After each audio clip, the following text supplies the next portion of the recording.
This is how much we know about movies. We just if you want a raw review of movies, you're getting it right here because we don't know shit. Dad! Oh, fuck, I don't know, man. Is that like nostalgia purposes for kids these age? I don't give a shit. I don't care. We get that, Pop. Fine, I'll Google it. Through the magic you don't of podcasting. have to Google it. I'm just saying, you just take it out. No. Not bring it out, or just be better prepared. Shut your fucking mouth. I am your father. Man, sometimes I wish like things would stay at a simpler time mentality. Welcome to the Two Dads Review podcast. Have you already pissed and everything? You good to go? Yeah, I guess. I don't know. I don't know what my body's gonna tell me to do. Fucking 2 seconds or 5 minutes from now, man. All right, cool. Everything. I just ran a mental scan. Everything seems to check out. But like I said, I may cough or sneeze at any point in the day and keel over because that was the one that like finally did me in. Yeah. So tell everybody what's happening with you right now. So I play in an adult league soccer, and normally we got this little Spanish dude, like super awesome guy, but he knows like he's just out there to have fun, so he plays keeper a lot, and like he's pretty good at it. You know, you're like, all right, dude, for a guy that just has fun, like solid keeping skills. But every so often, like I'll go play keeper for him so he can get out there and fucking run around. Right. And I went up and caught a cross because I'm taller than pretty much everybody out there. And I jumped up and moved the ball, and a guy came in and basically headbutted me right under my armpit on my like top 2 ribs. And a bunch of stuff popped, but I don't know if it was like muscle or bone or what, but like the next day it seemed to feel better. I was like, okay, I probably didn't break anything. No big deal. But I also got sick like 3 days after it. So I've been coughing a lot and now it just constantly hurts all the time. Like way more than it normally should. Like I'll go to do something and then next thing I know, like one of my eyes is watering up because I went too far with it, you know, and I just have to like freeze where I'm at and slowly retract back to where I was. But I sneezed yesterday and it was like one of those assassin sneezes. Like I didn't feel it coming on. There was like no prep, no pre-warning or anything. Just walking, like coming around the corner in my own house, and I sneeze, and it was like someone didn't hit me, like put their hand in me and then just squozed the fucking ribs, and I buckled over and I was like in tears. I think Brody was like, are you okay? And I'm all sitting there in front of my daughter, like trying to get my shit together and breathe at the same time, you know? And I'm like, yeah, I'm okay. Daddy just sneezed. And she's like, you just sneezed? And I'm like, I'm not getting into the semantics of it, but yeah, I just sneezed. It hurt really bad.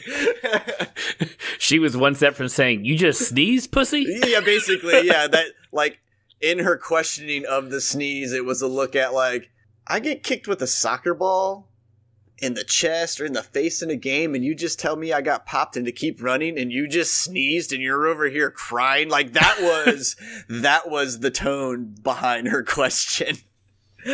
Your daughter's so awesome. That's the greatest shit I've ever heard. Like, damn, Dad. Yeah. Next time you yell at her, like, just walk it off. She'll be like, fuck you. You can't even sneeze right. I mean, basically, yeah. Politest little asshole I've ever met.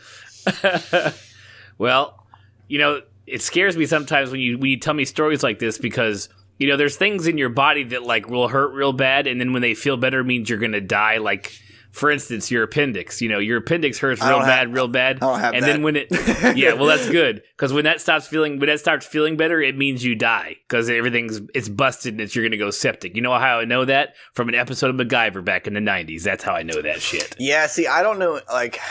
I didn't even rupture my appendix, but like one day I woke up in the morning and basically the whole left side of my body was in an odd state of painful paralysis. Like, it was partially numb in sections, but then on fucking fire in others. It was weird. And they scanned me and they're like, yeah, it's enlarged. We're just going to go ahead and remove it so you don't have to do it. That's good. And I just remember that feeling. And even though the pain wasn't insanely intense, like, it was not fun by any stretch of the imagination, but the numbness thing was what really scared me, because I was like, I'm having a fucking stroke or a heart attack or some shit like that, you know?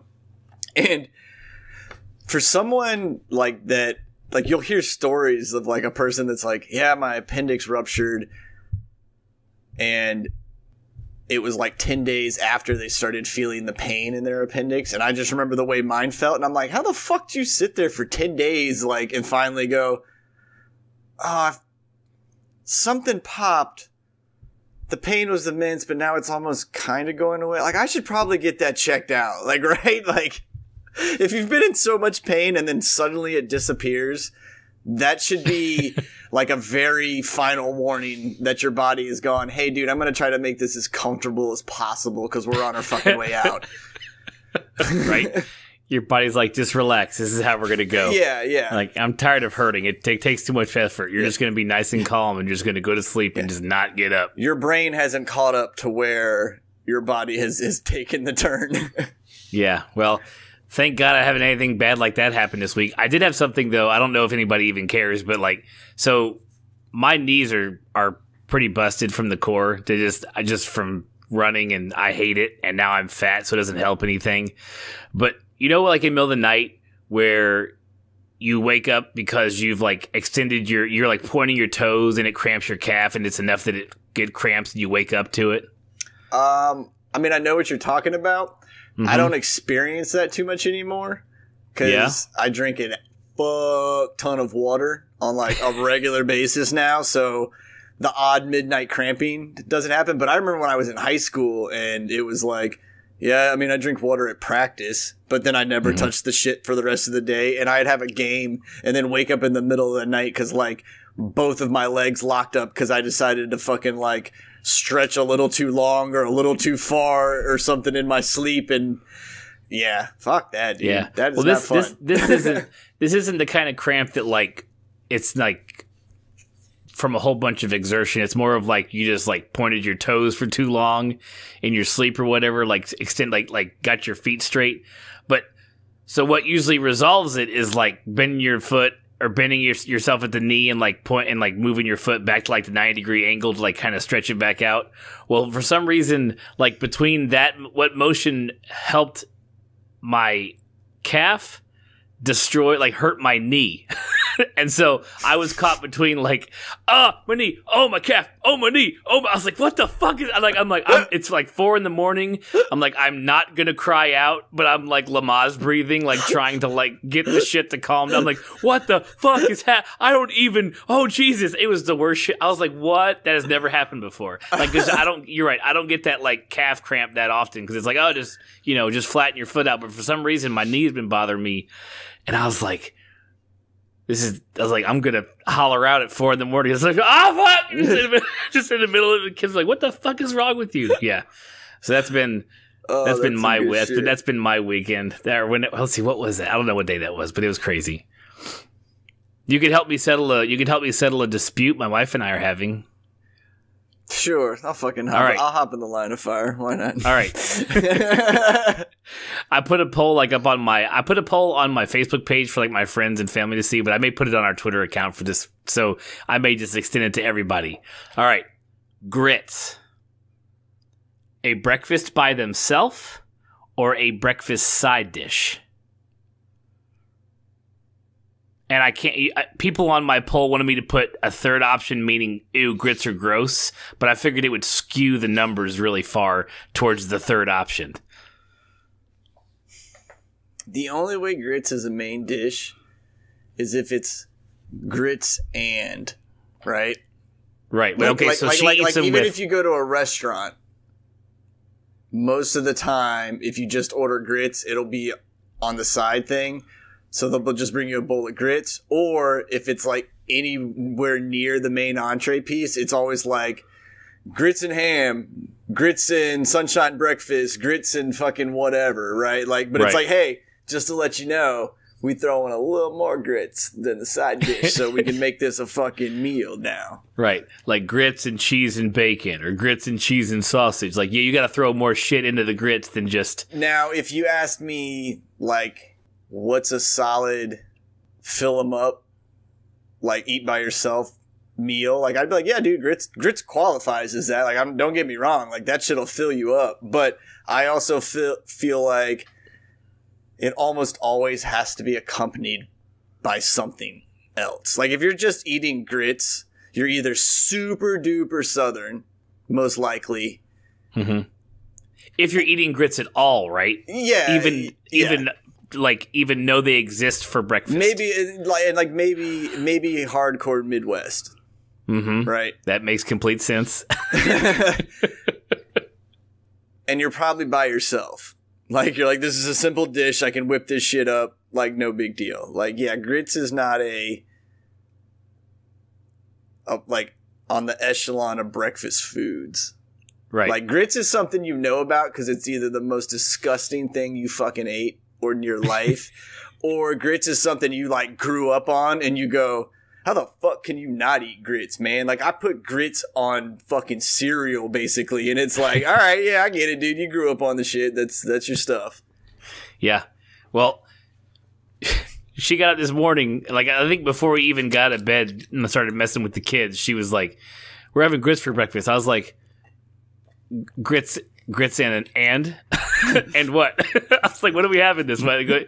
Just littering and yeah, right. And that's what I said to her this morning. So I was like, what? Grits and what? Like, yeah. and so at the end of like eggs and bacon and then grits, breakfast was done. But she's like, I just wanted fucking grits. She puts sugar and butter on it. I'm a salt and butter guy. She's a sugar and butter girl when it comes to grits. I tried hers. It actually wasn't bad. So it was almost like cereal. You know what I'm saying? Because it was like sweet, and you're like, okay, I can go with this, but it's not a breakfast by itself. No, it's just no. That's like saying oatmeal's a meal.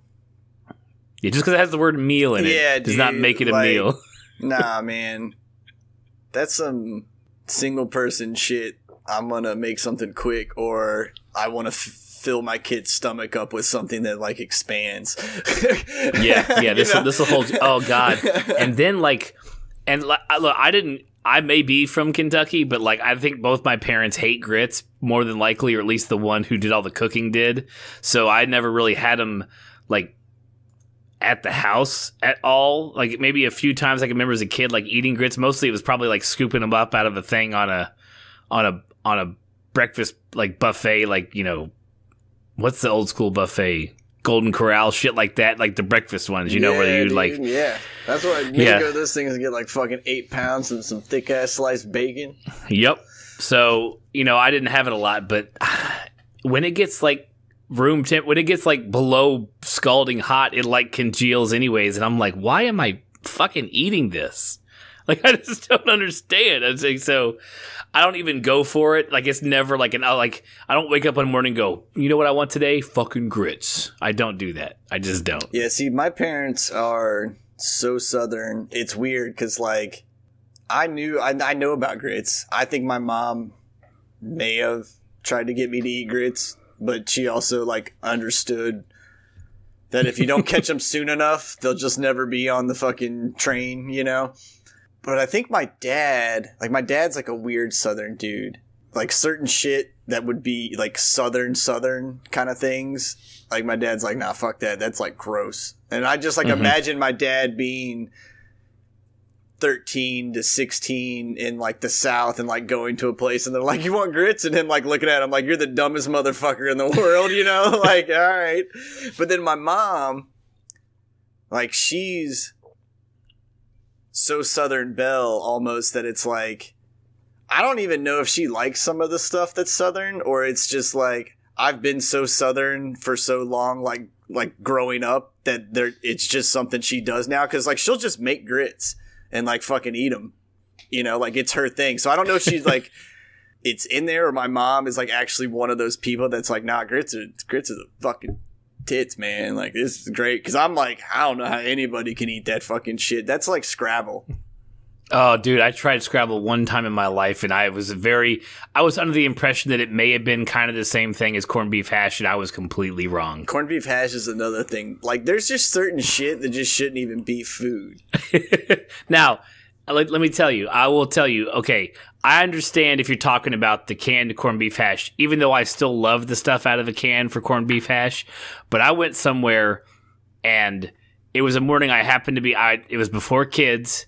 I happened to be hungover, and this place made like homemade corned beef hash, which means like they went to a deli and got corned beef, sliced that shit up real nice, put some home fry type potatoes in there, some eggs, maybe some peppers. I don't even know, but what I say, eggs, some bell peppers, some onions, and like sauteed that shit up all nice, and then just took 2 poached eggs and just sat on top, and they brought it to me in the morning I was hungover, and you just popped both those eggs, let it run all through that shit, and it was the greatest thing I have ever tasted.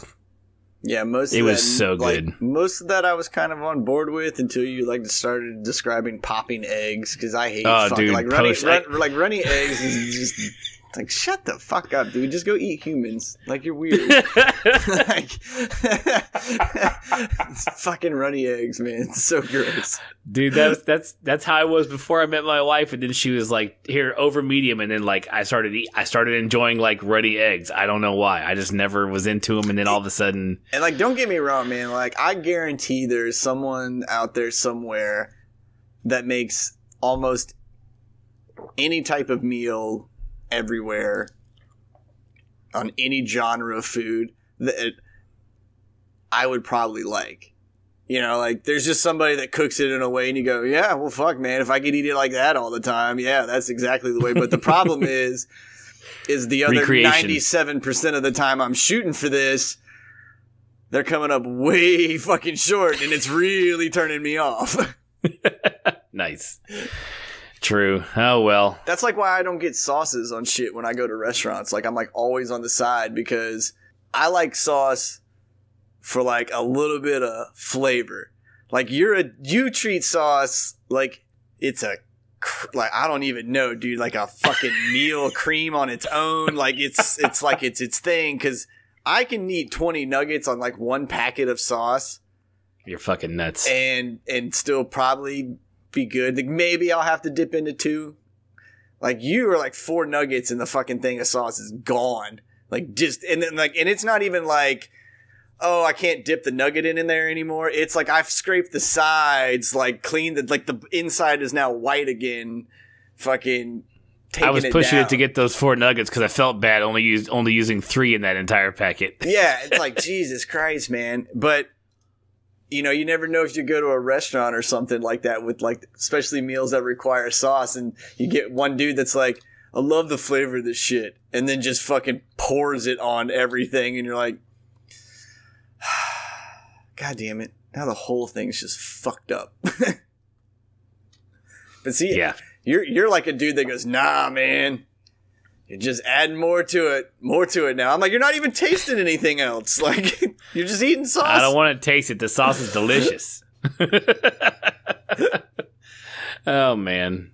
That's great. Anyways, let's see. So, if you have an opinion on grits, go over to the Facebook page for the podcast, Two Dads Review on Twitter, and vote on our poll. I'll put it up before I get done recording this. It'll be up way before this episode goes out. Don't worry. We apologize for last week's late release. Like I said in that podcast, we were both, one was sick. Time frames didn't line up. So yeah, you may have gotten the episode 7 review like the day after episode 8 premiered. I don't care. I'm so sorry. I can only do so much. So this one's going to come out before episode 9 comes out, because this won't be that hard to review, because nothing fucking happened in this episode. Yeah, it was, I texted you after I watched it, and I was like, well, number one, I was taking notes, which I usually don't do on the first watch through, but I wasn't sure, like, when we were recording, and I was like, let me get some notes down just, you know, in case this episode's deep, because there's a lot of shit they got to cover in 3 episodes, and there's going to be a lot of shit this episode, and 39 minutes plus commercial breaks later, the show is over, and they didn't do anything to advance the main plot. But about 2 minutes of the first part of the episode. Thoughts from you before we go into the deep dive, Mr. Corey, sir? Yeah, I mean, basically, like, kind of like I said, it was, you're gonna see him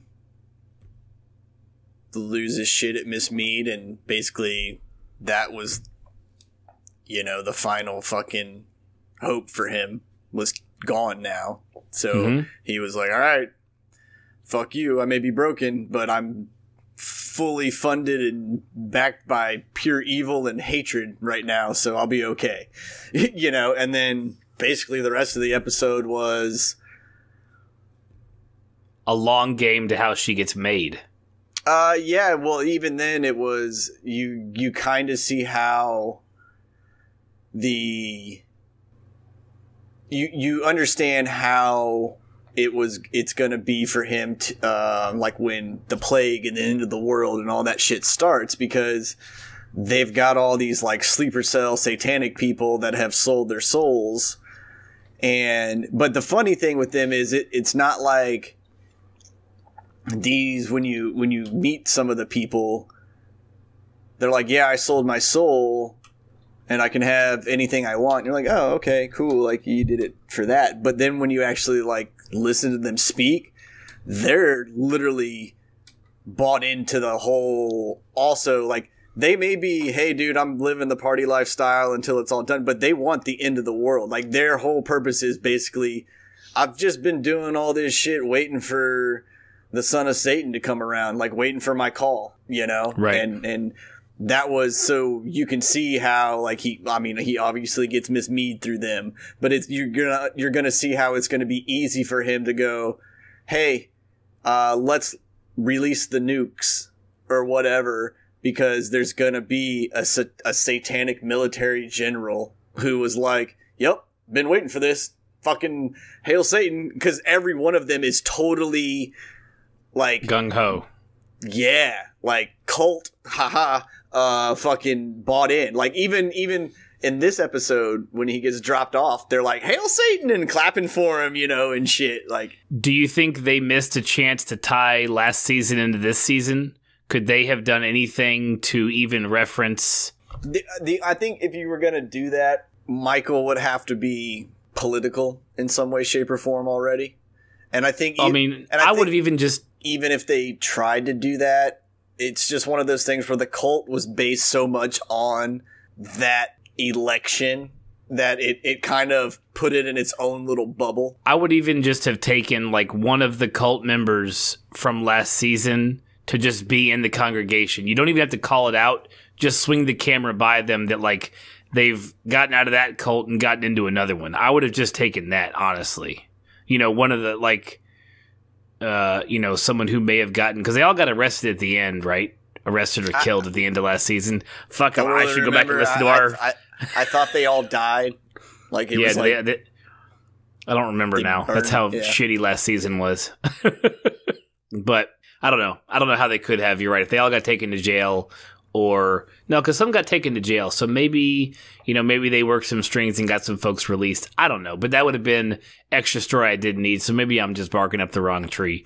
But yeah, I mean, that would have probably just been more of like, even if it did, it would have just been like, hey, check out what we did. We brought something from this season. But I think the fact that they have like, you know, Murder House and Hotel in here, and they're actually make sense. That, like, right. In the plot line, like, okay, yeah, that's right. The baby was born at the end of this season. And, oh, okay, that explains why this hotel is so fucking bonkers and evil. It's literally a gate to hell. Like, right. Okay. And then I think if you would have tried to, like, slip Cult in there, other than the only way Cult would have worked, it was if they would have made a joke about it.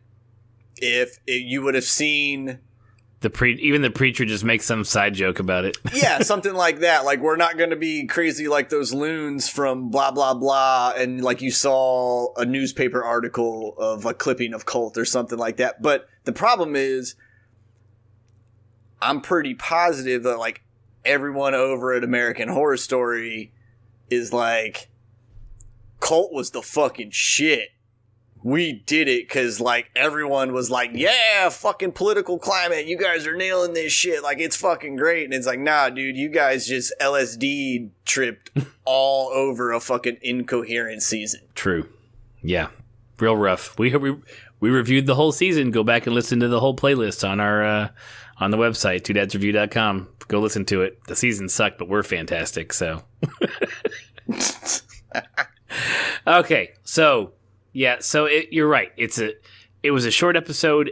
39 minutes had to be pushed. I don't feel like it was even that long. That may have included credits because I just felt like when I got done, when it ended, I was like, what time is it? Like, how is it, because if you watch it on little behind the scenes for folks, if you watch it on FX Now on like an app, you only get one commercial per commercial break. You don't get like the 4 or 5 minutes you get on cable television. And so like I'm watching it like that and I'm like, why am I already done doing notes? Like this is crazy. So, and we didn't do anything. Like the whole episode, like the part where he kills the 2 people in the blood sacrifice in the Black Mass was at the 31-minute mark. Like it was halfway through time-wise the whole episode. And I was like, oh, there's only like a few things left to do after this. Like, you gotta be kidding me. So, oh well. But there were parts about this episode that okay, how do I put this?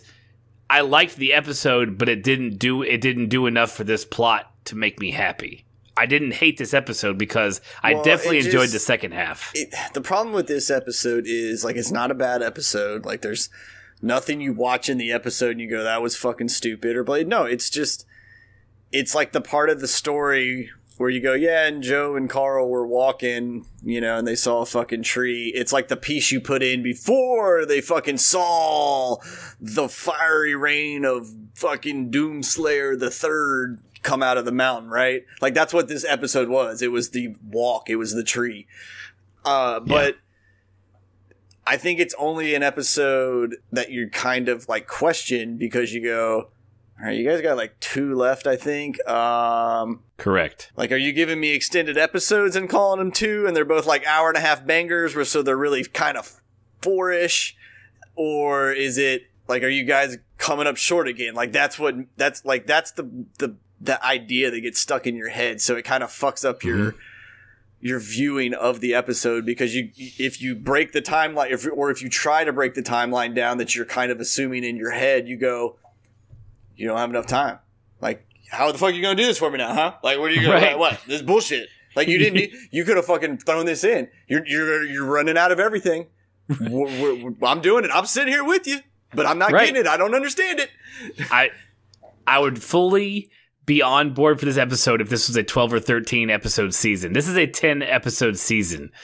Like, you are having to force a lot of information into a very short amount of time, and you have built this up so nicely, and then on the 8th of 10, you are giving me this story that you could have done in 20 minutes, 25 minutes maybe, and then gone into the next thing to then lead us into 9 and 10, which have to be something, unless next season is going to be called Apocalypse. We said this last week.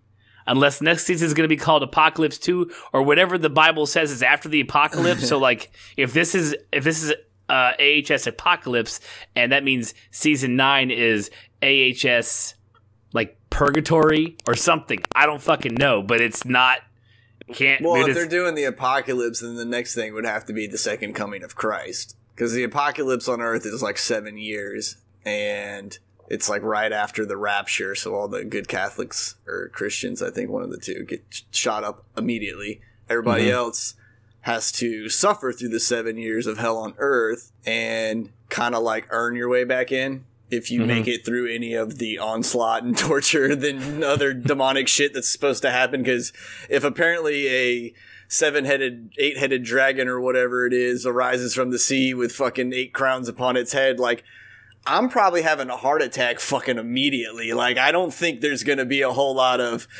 ooh, man, I'm riding this plague out. Like, that's just some shit you don't see every day. There's going to be a lot of instantaneous death right there. So, but then you know, the second coming of Christ, and he comes back and saves everybody, and it's all peachy. But I don't think they're going to make a second coming of Christ season kind of thing, because that's really just picking. Like, you can fuck with the devil, right? Like, you can call the devil whatever you want as long as it's evil. Right. But you can only call Jesus, like, one fucking thing, man. Like, a white dude with a beard and hair and that does, like, certain shit, because that's what everybody in America thinks Jesus probably fucking looks like, or certain religions. And I just feel everyone, if that was the game plan, I feel everyone at American Horror Story, given the way they write, is smart enough to go, I'm not fucking barking up that tree. Like, it's cool to damn 8 million or 8 billion people, but to save 8 billion people because we said this specific offset of a religion's thing came and did it, like, that no one, unless you're already funded by a Catholic channel or Christian channel or a religious channel, like, no one's gonna make that. And, like, Preacher can get away with it because God's gone, right? So when you kind of see God, it's a joke at first, and then when you see God again later, it's like he's taking a person for a vacation. So you really still don't know what God looks like or any of that shit. So everybody can still imagine whatever the fuck they want in their head. But for American Horror Story to write that, like, they would have to go, this is exactly what it looks like. Right. Yes. I don't know. But what I think is going to happen is, since this episode happened, we'll probably going to fast forward to him back with Miss Mead. Like, I don't think we're going to actually see any of the holy shit moment, right? I don't think any of that's going to happen. You may, if you see anything, it's going to be like screen's black, alarm goes off, and it's like some random family, and you're like, what the fuck? Who are these people?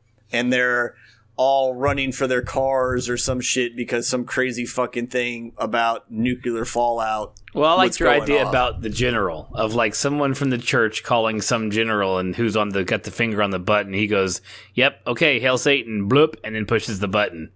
Well, that's what I want to see that. Like, well, that's what I'm saying. Like, I think you'll see the initial hoopla of like everybody panicking, and kind of like we saw with the planes crashing, because they've kind of already done it. Right. Like, but like, yeah, I don't need to see the. We want to, like, you want to see the call in. Like, what was the piece that said, "Hey, today's the day." Right. We've seen the bombs. We've seen the warning. We've seen the panic. We've seen the aftermath. I want to see, and it only takes a short scene. You just got to show it to me real quick and show that it's this underground network from the Church of Satan that calls the right guy who has his finger on the button, and he releases the nukes. That's all I need to see. I'm fine with that. That's fine. That should take a minor amount of time somewhere next episode. Yeah. And during that time, or before that, we have to still get the spell on Coco and Mallory. We have to get the spell on them. We have to get them back into the public, not with the witches, for at least a minor amount of time. Which means the witches aren't even going to try to fight Michael to stay the apocalypse.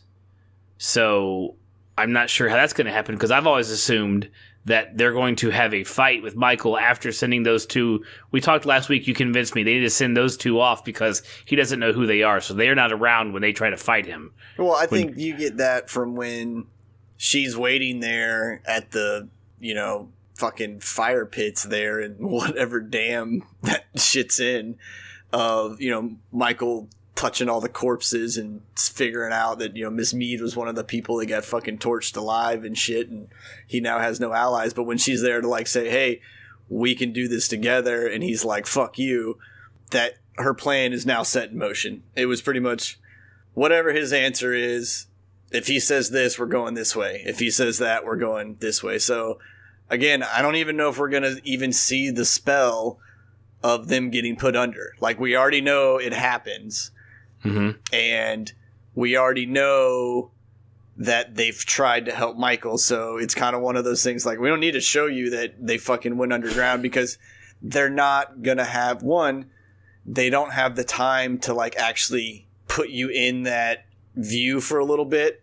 Yes, you're right. They don't have the fucking time. That's the worst part about this. So that's what I'm saying. Like, I think a lot of this stuff is, you just gotta, we gave you the end, we gave you most of the beginning. Like, you're not going to see the middle part because the middle doesn't matter. We already are at the end. So basically it's kind of like, hey dude, you found the fucking key or foxtail in Mario and you're going to go skip half the game to go to the last level so you can see the final battle. Okay, here's how I think next episode's going to go, from my opinion.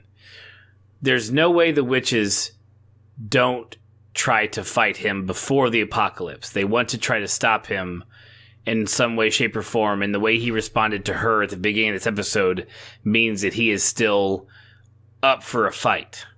She knows that. So she is... We didn't see her other than we didn't see Cordelia other than the beginning of the episode. So the witches, Cordelia especially, knows that she had the chance to give over her witches to Papa Legba and have him stop Michael. But she didn't do that.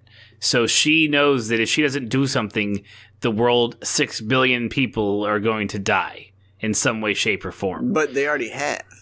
But no, they haven't yet. Not by this point, they haven't. Not in this part of the timeline. Yeah, but they've just flashed back, like... Correct. We know they're going to. We know the witches fail. But because there's no way they don't take action of some sort. They can't just sit back and let the apocalypse happen, can they? But I think what happened, right? When Michael said he's going to kill them all. And that's why he seems so confused when Mallory reappears, is it's not a battle. Michael is not a dude that's going to go stand at the front line for the end of the earth. Mm-hmm. He doesn't need to do that. Like, I think that's the reason you see the Church of Satan. You understand, because like the little lady even said, we're here to serve you. So he understands that he has a bunch of pawns now and he only needs to worry about the final pieces. So I think Cordelia puts the spell on him, which we may or may not see because that could be a very short scene. Like, you don't need to go into a lot of that. Gets them back out there because they're kind of like a contingent. Probably the spell is somehow tied to like the spell she has with Miss Mead. Kind of like, if I die, you guys are awoke, you know, or whatever kind of thing, or something, maybe. I'm just trying to put a failsafe in my own head for this thing. Okay. But I think what's going to happen is the bombs go off, and that's why all the other witches die. It's not like they're all Cordelia's and other level witches that are in that house that are all super powerful, you know, so they just get taken out by the fucking bombs, man. Like, okay, I have to disagree with you because there has to be. Here's how the fight before the bombs has to happen. My opinion, it does. Listen, here's how it's going to happen, because when they roll up after the apocalypse, it is Cordelia, it is Myrtle, it is Madison. So here's what happens: the Cordelia, Madison, Myrtle, Queenie, Zoe, Coco, and Mallory are pretty much the posse that's left, right? So here's before the bombs. Cordelia, seeing that she's going out, that Mallory's going in, Coco volunteers, they put the spell on those two, they put them back out into the real world with a sub-program to that spell saying... I don't know how, and here's the thing, the school is still in session, so like the rich haven't started buying timeshares in the apocalypse bunker yet anyways, but somehow that gets set up. I'm sure it will be glossed over. So you have Cordelia, Myrtle, Zoe, Queenie, and Madison who are going to go fight Michael, and that's who he will know. And that fight, Zoe and Queenie bite it. Cordelia has to see her right hand. Zoe's been like her, right hand kind of like helper. See her die. See Queenie, who she just got back, die. And she stops the fight. The three of them retreat into something to protect themselves from the apocalypse. And then that's how we get to where we are, and the three of them coming back saying, okay, it's time to go. Time to fight. No, I think it's more of bombs go off. Zoe's a powerful witch, but again, like, they're not nuclear proof, and they're also not going to be able to stop a horde of satanic followers. Like, she may be able to turn 6 of them into flowers, but she's going to get fucking overwhelmed. Like, and it's not like Mallory is sitting there, like, reviving fucking everybody. I guarantee the first fight, if we see anything, is Michael moving his pawns. He's not stupid. Like, he's not going to go fuck with 8 witches like that. Because he's going to bite into his whole philosophy that his job is to bring about the end of the world. Like, I think that's why we see the Church of Satan, and we see how he understands that, yeah, this is his family, but when that lady's like, send me to the lowest ring of hell, I want to spend the rest of my eternity suffering. Mm-hmm. Like, Michael's going to buy into his own Kool-Aid and just be like, I need to bring about hell on earth. And then we're going to see that, like, that group of witches that he thought, oh, well, I figured all the nuclear bombs got you because I hadn't heard anything about any witch activity through all my little sleeper cells that have been now officially ran over. Because I bet you those sleeper cells were like things that he was just going, I don't need any of these people. You're not worthy. Get rid of them, kind of thing. And then we're going to see a final battle of like a 3-on-1. Maybe. I mean, well, at least 5. I mean, I figured this episode, if there is a pre-apocalypse battle, will be in episode 9, and then the post-apocalyptic battle, like, we pick up with him at the top of the stairs saying, what are we fighting for? You guys have already lost. We pick up with that fight with Mallory, and then we get the Mallory-Michael fight, which is going to be like the boss fight. You know what I'm saying? Where she just pulls out all kinds of shit. That's if I was writing the story. But time will tell. Guess what? We have 2 episodes to figure it out. I don't know. We don't know. We'll see who's right. Should we wager something? In American Horror Story fashion of like bringing up shit that's unexplained, and also it probably being the one thing that a lot of people wanted to see.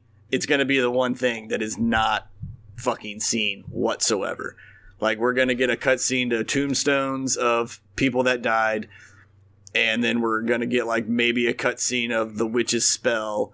And then you're going to see, like, Michael say, hey, today's the day someone pushes the button. And we're going to, like, the last episode will be picking up right where it was. Like, I almost feel like the next episode is also almost going to be like this episode. It's just going to be a bunch of little pieces that lead, that are all just enough of a domino that you go, okay, I see how this happened. Okay, I see how this happened. And then some of the stuff is just not even going to be talked about. You're just going to have to make up that part of the apocalypse in your head, right? Like, you're just not going to know what happened in Africa or something like that, right? Like and it's going to be because, like, you're going to go, well, because something's going to happen in the last episode that's making you going to, like, reflect back to the previous one, and you're going to go, well, how did that fucking happen? Like, what, did all of a sudden this country and that country fucking merge into one, like, unified? I mean, I guess they kind of could, but you know what I'm saying? You're going to have to make up some kind of crazy fucking story in your head to be like, okay, that makes sense. Because none of it was fucking explained. So all you can do is, I don't know, choose your own fucking adventure at that point. Well, I like my shit being explained, so I hope they do. I doubt they will. But I have hope, and we'll find out next episode. But until then, let's dig through this one and see what we pull out of it. Because, like we said, while short, while it didn't cover a whole bunch of what we were hoping to move the plot forward, it did give us a little bit of stuff that we were questioning a few episodes back. It moved Michael a little bit forward, but he's still way too lost by the end of this. I don't know. But it did, we do, just like we said last week, we pick up right where we left off. Michael has found the stakes where everyone was burned at, and he's touching each of the bodies so he can see who that body is burning. So he sees Ariel, he sees Baldwin, and of course he approaches the middle one, and he sees Miss Mead's like creepy smile as she's burning to death. And good on Cody Fern, man. Good on the guy that plays Michael, dude. That guy I felt his pain with his scream, his blood-curdling scream that Miss Mead is dead. Like, it's exactly how we predicted he would respond, of course. Yeah, he's just broken now. Like, yeah, it's like he's not old enough yet in life for something like that to happen, that he immediately formulates a revenge game plan, because he's still young enough that, like, when this happens, it breaks him, and he has, like, a sulking period of, I don't know what to fucking do. Yeah. He was like, what? Like, all my teachers and people that were here were killed. Like, everybody I knew is literally dead. Right. And Cordelia appears behind him. I like how she wasn't there and then she was. So because we know that, like, apparating works in this world, so she just kind of like matches herself there. When she appears, he of course reacts violently. I mean, he reacts angrily at her, but he's like, I'll just bring her back. Like, I've shown you that I can conquer death. Like, I could bring her back. And she goes, except you can't. Because I hid her soul somewhere that souls don't go. And it's a place only I can break. So it's like, I'm here only because I know if you kill me, you'll never get her soul back. And he's like, what the fuck are you talking about? And he kind of just, that's when he really, really breaks. Because at first he's like, well, I can just bring her back. Now he's really at a loss for what he can do. And he just kind of breaks down, kind of gets on one knee. And she tries to talk some sense in him. She's like, look, you don't have to follow the path that your father has laid out. Like, you can make your own decisions, which is funny because we talked about this last week a little bit, that like his walk in the woods was kind of like a mirror image of like Jesus's walk, like when he went to be by himself before his crucifixion. So you have this person who now decides to switch. You have someone who's evil with someone who's good telling them you don't have to do this. And the same thing happened to Jesus numerous times before his crucifixion was, you don't have to go through this. Like, you can say no. You don't have to choose this path. But he chooses it anyways in the end. And that's what she's trying to tell him. Yeah. But Michael, of course, says, no, I'm going to find a way to bring her back. And I'm going to kill every last one of you. He reacts. He actually like grabs her like violently. Like, I'm going to, I will figure this shit out. And so the next shot we see is him walking in the woods. And like dude is just stumbling, like taking his tie, like pulling his tie off, like just exhausted, just can't even be himself. Like, he's like, fuck. And, his exhaustion, he grabs a rock and just like, I like that, just the, like, his body language conveyed this, like, this is it. Like, this is all I got left. I'm drawing this circle. I'm hollering at my dad. I'm drawing this pentagon. And then I'm sitting here until you fucking do something. Yeah, see, I like how you took that as like him, like, all I got left kind of thing. And I kind of took it as just like a kid for the first time, something that didn't work out for him, and he doesn't know how to fucking handle loss or failure or anything in any way, shape, or form. And it's just like utter petulance, like, coming out. Like, I mean, the way he spoke to Cordelia, like, well, you just saw, like, I could fucking bring her back. That's like a little kid that's like crying at his bully, and is like, I'm gonna kill your mother or some shit. Like, just saying something so profoundly fucked up, or like, I can kind of thing. Like, what are you gonna do about it? And then Cordelia snapping back real quick to like correct that dream, and then him running off to Daddy, like, you're gonna fucking tell me what to do because I don't know. Like, but like, you know, he's writing on his wall and screaming now. Like, you're gonna see the destruction I made. You'll understand. Oh shit, he's that video, that viral video, that kid who like throws that fit in his room and tries to jam the TV remote up his ass. Yeah, when his mom deleted his war account. Yeah, I'm not gonna lie, dude, that's exactly where my head went. You're right. You know, you're right. I think I may have been putting too much adultness into his like despair, but you're right. It was more of that kid. I was incorrect. It's more of that kid. Like, you fucking tell me what. I don't fucking care anymore. And here's my circle. Here's my fucking pentagram. Yeah. I don't even give a shit. Yeah. You're right. You are. Yeah. And I think like the writers are using those little tantrums and kind of almost like, dude, you're the kid of Satan. Like, really? You're still this fucking naive, right? With certain things. You know, like... Well, I mean, how old is he? Really, at this point?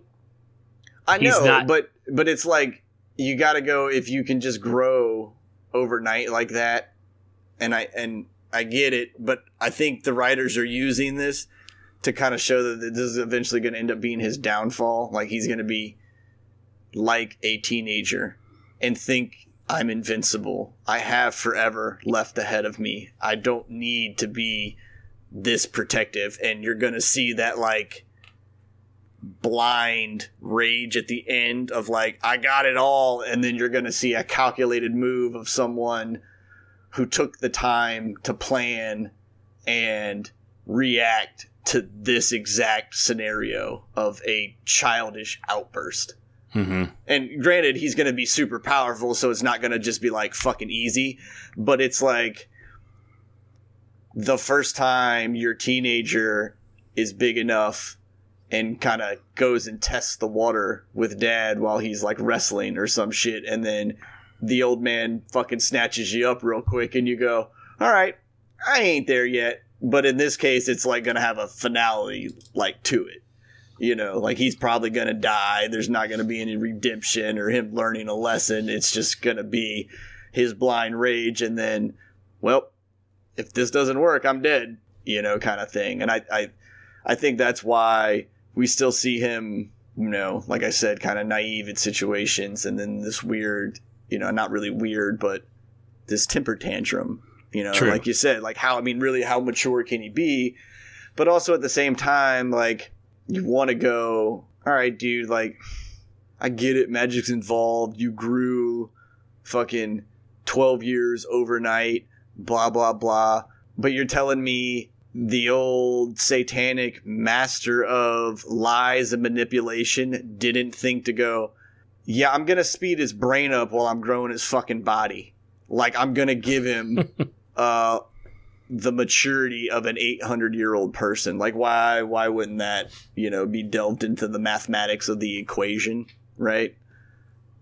Good question. I don't know. But that's why I say that's why I think the writers are, if you kind of pay attention to Michael, one of the things that even, no matter how calculated and destructive he is, he's always still thought too highly of himself because he's never been checked, really. And he still has this almost, I mean, it's a carefree attitude, like nothing can touch me, you know, just like a kid speeding in a car. Like, you don't understand, dude, that any fucking moment another car can decide to turn out and going 60 mile an hour slower than you are. You're dead. They're probably okay.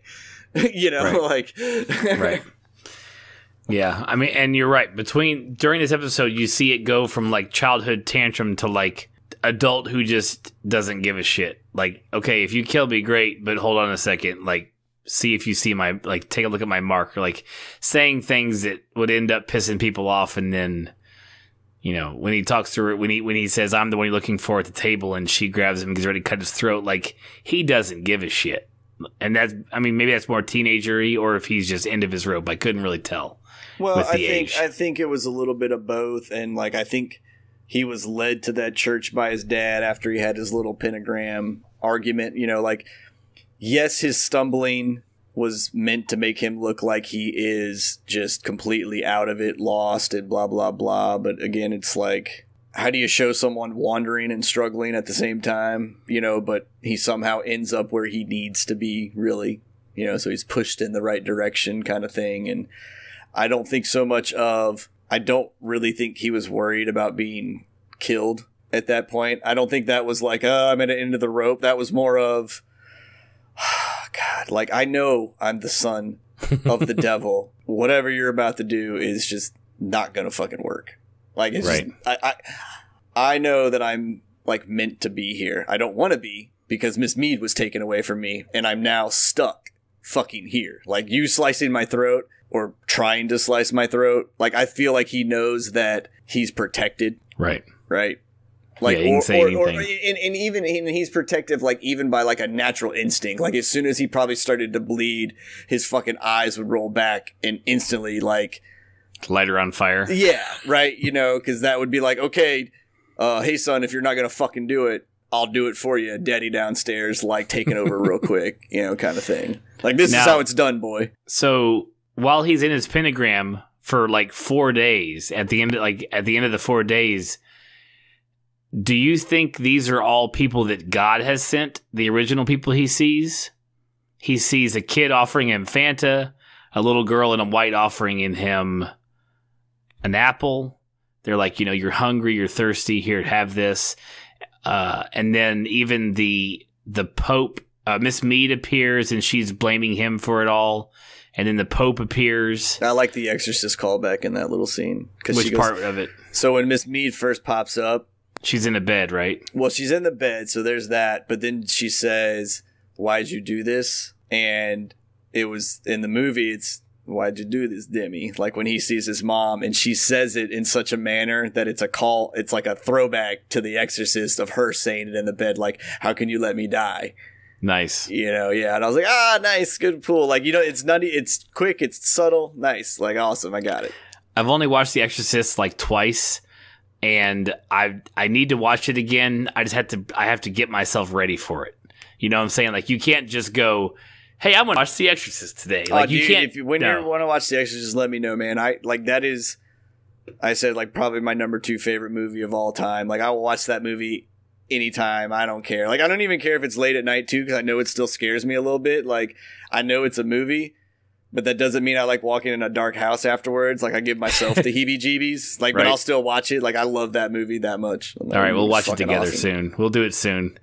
So do you think those were angels? Because even when the Pope, the satanic Pope, appears to him, Anton LaVey is the character's name. When he reacts and grabs him by the throat and starts choking him, he turns into an angel and says, like, I think he even says, like, God, yeah, he says God loves you. So do you think that God sent somebody first because Satan's like, I'm going to let this kid just wait out a little bit. Like, I need to make sure he's fully ready for this shit. No, I don't think that was like daddy leaving you in jail because you done something stupid and you need to learn your lesson. I think this is just the same thing, like, of the trials and tribulations that Jesus went through. It's just in the reverse order. Obviously, it's kind of like the God and the devil made a bet. Here was my child. You go tempt him. See what happens, right? Mm-hmm. Here's the devil's child. Here's God offering, the same reverse rewards. Like, hey, dude, like, you can be good. No big deal about it. Like, that is okay with everybody. But I think at this point, again, with Miss Mead being taken away, like, Michael is like, fuck it, I don't give a shit, whatever. So it's not even like at this point, Michael is like, I want to be bad. Like, he just wants to be left the fuck alone. So right. They could have came in and been like, hey, man, you want a massage and like a Mai Tai and like we're going to take care of all the pain. And he'd be like, fuck you, man. I just want to sit in a dark room and listen to my angry music and then bitch about shit. Right? Like right. That's where he's at. But I also kind of think like, I'm going to get a little religious on this at this point. Like, which is hilarious for you, by the way. Yeah. I mean, I'm a reader.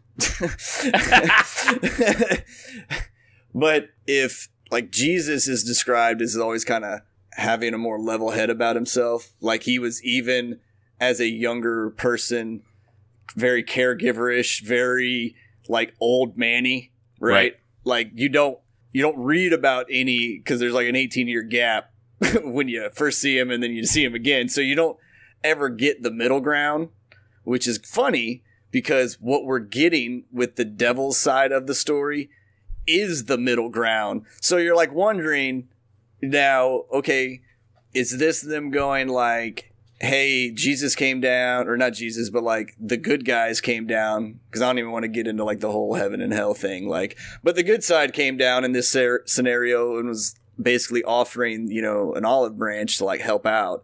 And you get to see a teenager when they just kind of are like, fuck everybody.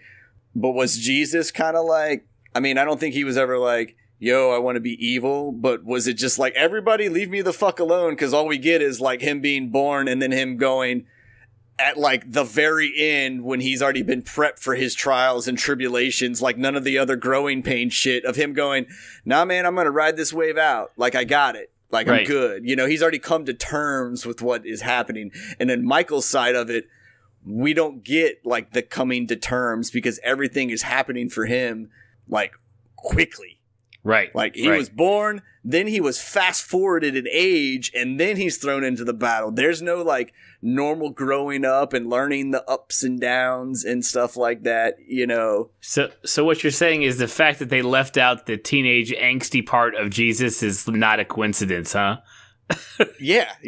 I mean, it's like, we know what you guys are doing. Y'all are editing shit. That's cool. Yeah, like, don't worry about that. I think even in the movie Dogma, like Chris Rock's character who plays like the best angel ever. Like he plays like the left out disciple, you know, or like whatever it is. Like he's like, he was the 14th, 13th. Yeah, something like that. Yeah, he's like, you don't fucking hear shit about, you know, these other guys or whatever. Black man, you know, like doing his whole bit and everything. But then he goes, yeah, like why don't you think you hear about Jesus? Don't you think it took him about 18 years to come to terms with being Jesus? Like it takes a fucking while. Yeah, no, that's definitely left out for a fucking reason. No one wants to hear about someone that is supposed to be the savior of all mankind, like, having a bad day. Rufus. Yeah, no one hears about Rufus. Yeah. Rufus, that's his name. That is my wife's favorite movie, and one of the top few for me, too, as well. Dogma is a great movie. Yeah, Dogma's fantastic. It may have been what the worst part is like my age, because I think it came out in 99. So like it was probably my first introduction to Kevin Smith was Dogma, just because I was 19 and like, yeah, I'm going to watch this, because I'm not sure what came out before. I mean, I know that like you had Chasing Amy and you had Clerks and all that stuff, but they all came out like super before that, because Clerks was like 92, 94. Yeah.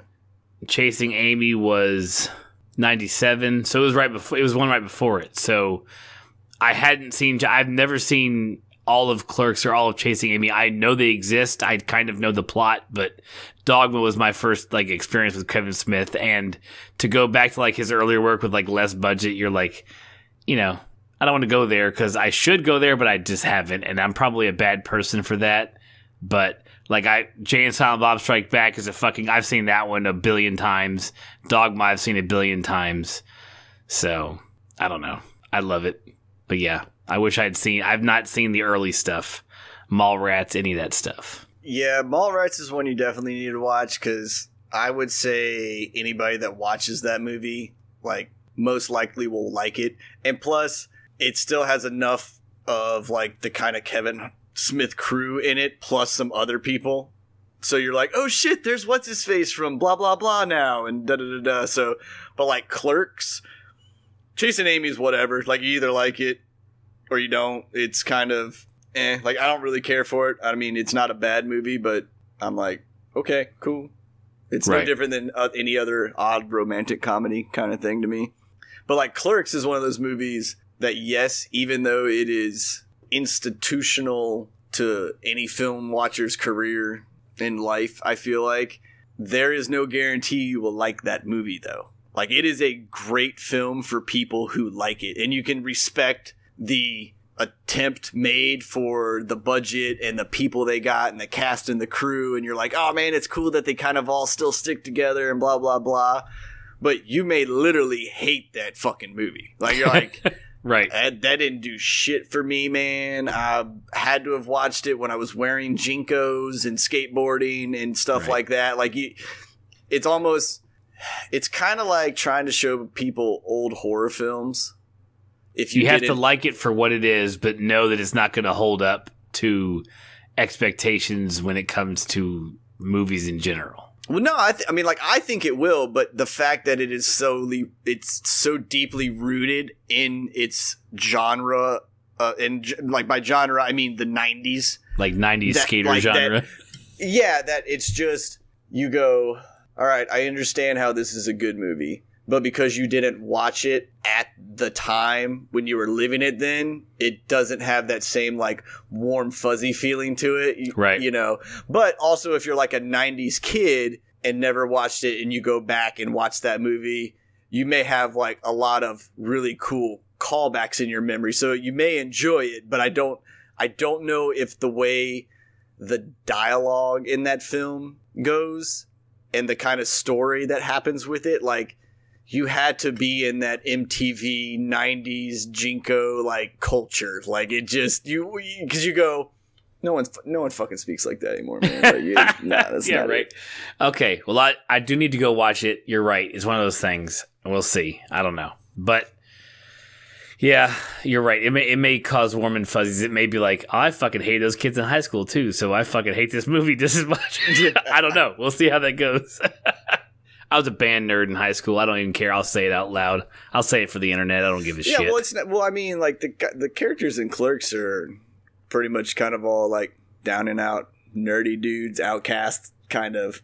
I think there's maybe one kind of bullyish, jockish guy that comes through the convenience store, but it's really like, if you were 15 to, I don't know, 20 maybe, and you watched that movie when it came out, you were like, dude, fuck yeah, man. Like, working next to a video store so I could just like get off work and get my VHSs and shit. Like, that would be awesome. Like, because it was the perfect like loser's dream, right? And I'm not saying that like working at a record store and all that is, or a convenience store is a loser, but when you were just kind of like, fuck my parents, man, I'm gonna move out and do my shit. How are you gonna get by? Like, I'll support myself, man. I'll go fucking work at the 7-Eleven, and then I'll get my shit over there at the fucking Blockbuster, and there's the fucking little shitty grocery store right there, dude. I'm taken care of. Like, it's that kind of vibe. It's like, you know, not like, oh, because I think the one character in it, he's the first friend that like grew up, and he's like, what the fuck am I doing with my life? I still work in a convenience store, da da da da. So like,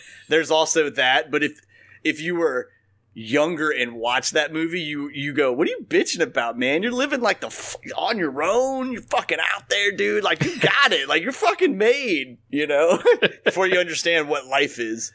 Okay. I'll check it out. We'll see what happens. Maybe I'll report back in a few weeks if I watch it.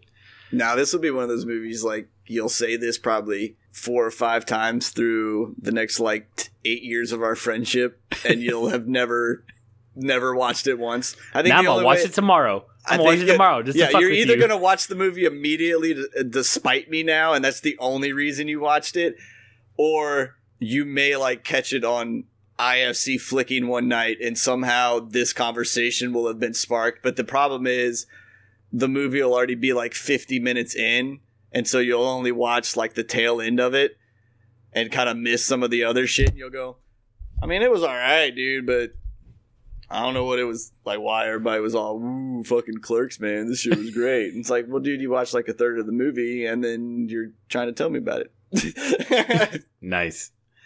Yeah, well, we'll see what happens. Anything else happen in this episode? I don't think there is, really. Oh, I know. Isn't it great? Well, so the black goat appears to him while he's still, you know, on his starvation fest, and he gets pissed. He stabs it, rips its horn off, fucking guts it, and like snakes start coming out of it. So we know it was sent by his dad, right? Yeah, apparently when snakes are involved in this show, there has been some form of communication with the lower half of, I don't know, like, because I don't know if he's like, it's weird because, you know, when he was in the portal, like, pentagram thing, and there was, like, those snakes, like, coming out. Like, I don't get it. It's, like, just one of those things that, hey, here's our symbolism for the devil and, like, the portal being open you know, but like these things like came crawling like out of the fucking body and just like took off. Like I wish the snakes just did something more than like other than like slither away. I'm not saying they need to like wind together to form a human body or something, but like I don't know.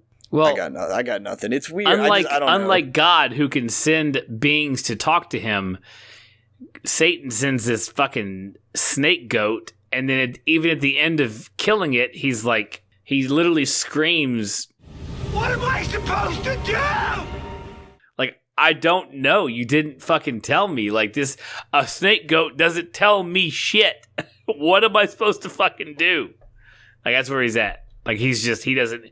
Thanks a lot, Dad. He didn't fucking help me at all. So he's still like, teenage angsty, all fucking pissed. Yeah, but he eventually ends up wandering into the Church of Satan, and that's kind of like your dad going, hey man, try again, take your time, you got this. And then all of a sudden your like child doing whatever they're doing because they actually took their fucking time to think about something goes, oh yeah, I can do this. And they do it. Like that tough love. Yeah, he wandered into the Church of Satan thinking he didn't get a message from his dad because he basically just goes, I'm lost. And like the guy opens the door for him. Yeah, the guy's like, are you lost? And he's like, yeah. Yeah, and goes in, and then all of a sudden he's in the Church of Satan. And that's when Michael's kind of like, okay, all right, I'm here. Well, what the fuck am I supposed to do with these people? And that's basically when he meets Miss Me 2.0. Right. So what'd you think of the preacher? What is her name? Sandra Bernhard. Yeah. From all I know her from is I Roseanne. Remember from old school Roseanne. Yeah, that's all I ever remember and then her some from. of her stand-up comedy. Yes, correct. And she's once again, she plays the same character in anything she's in. So you can literally transport her from Roseanne right into this as a satanic preacher. And I'm fine with it. I'm good. And she's funny. I think her nonchalantness kind of, I don't know if it took me by surprise, but it was just kind of like, are you going to be that nonchalant? I mean, I guess you are. I mean, I guess you've been doing this for years and years and years, and it's just kind of old hat now. I thought Michael at some point would get way pissed at her for the way she was acting. Did you get any of that? No, because Michael don't give a fuck right now. So like, if anything, like he's not gonna be mad because they seem to be not preachy enough or like hail Satan-y enough for daddy. Right? Like, and also, I mean, they had that fucking volunteer gospel fucking satanic choir, and I mean, like, they were killing it, so I don't really know how much more fucking, like, preachy you needed to be, like, and well, it was kind of cool how, like, mainstream, I guess it's more of, like, a mainstream, because it was... I think that's one of those things, like, if you're sold into that idea, none of those people should be weirded out by what's being said or what's being done, right? Kind of, they're all bought into it. So I guess it's just kind of like we're still looking at it from a good guy point of view, right? So you're like, oh, that's weird that you're like just all happy fucking cool with people getting stabbed, right? But they're on the complete opposite end of like, no, I want everybody to fucking die because this place is a piece of shit and everybody needs to die, and the only way we're going to do that is by bringing about enough evil in the world. Right. So don't forget, go fucking kill people. Also, we have our All Sinners Choir here, and the potluck is on Wednesday. Like, it was, I guess you're right. It was exactly like a church, just flipped on its head. Yeah. I mean, you're that's right. what it... And that's probably what threw me. Yeah, and that's what it's supposed to be for the right. If you're a satanic worshiper, like, that's how you would want it to be. Like, you want to be accepted, and plus they're all moonlighting not as satanic people, but moonlighting as whatever their outside day gig is, right? So throwing a potluck and shit is just like normal shit you do. You're like, well, if we're gonna be here, we might as well eat, right? and let's make sure we make this point very clear, because the Satanists and Satanism religions are kind of having a little bit of a problem with this season, because they have nothing to do with Satan or Lucifer, the devil, or anything. Like, what you're seeing depicted is devil worshippers, which is completely different than Satanists and Satanism. So I understand why for the narrative they're doing it this way, but when it comes to what the religions truly represent, this is not Satanism. Yeah, but I mean, but also if you're gonna pick a fucking like super hard line story that is tied to like one specific religious point of view, agreed. like, I know where you're going. They're You're gonna right. get painted As a Satanist. As anything you could think of. Like they basically would go around a round table and go, "Hey man, when you think of the devil and someone worship it, what do you think?" And someone probably went, "Human sacrifice."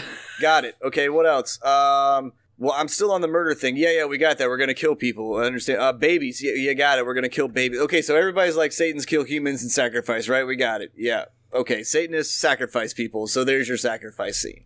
Right. Yeah. So, and if you're gonna have a religion that's called Satanism and you have nothing to do with Satan, then you're named your religion fucking wrong. I'm just saying. Like, that seems odd for you to be like, we're called Satanists, but we have nothing to do with Lucifer or Satan. Like, but you literally have the word in your fucking religion's title.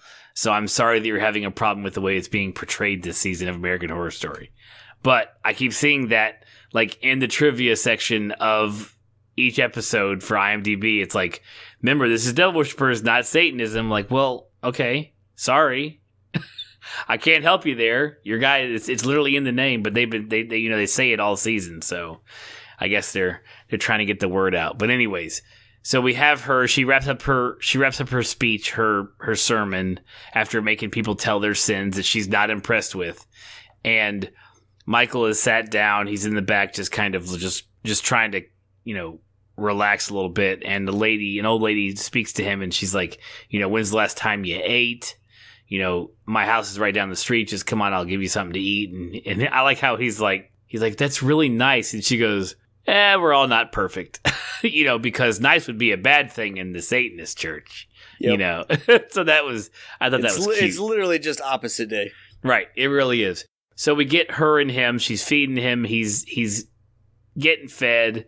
She's telling him about her experience in the church and when she did a black mass, and she has I like how every person, you're only limited by what you think you want or what you need or what you think you need. So you see later on, like, what you can do if you have aspirations of being a billionaire in a tech, like giant $1 billion company, or if she's like, I got my full cable package, I can smoke as much meth as I want, and I have this nice house. Like, that's all she ever wanted.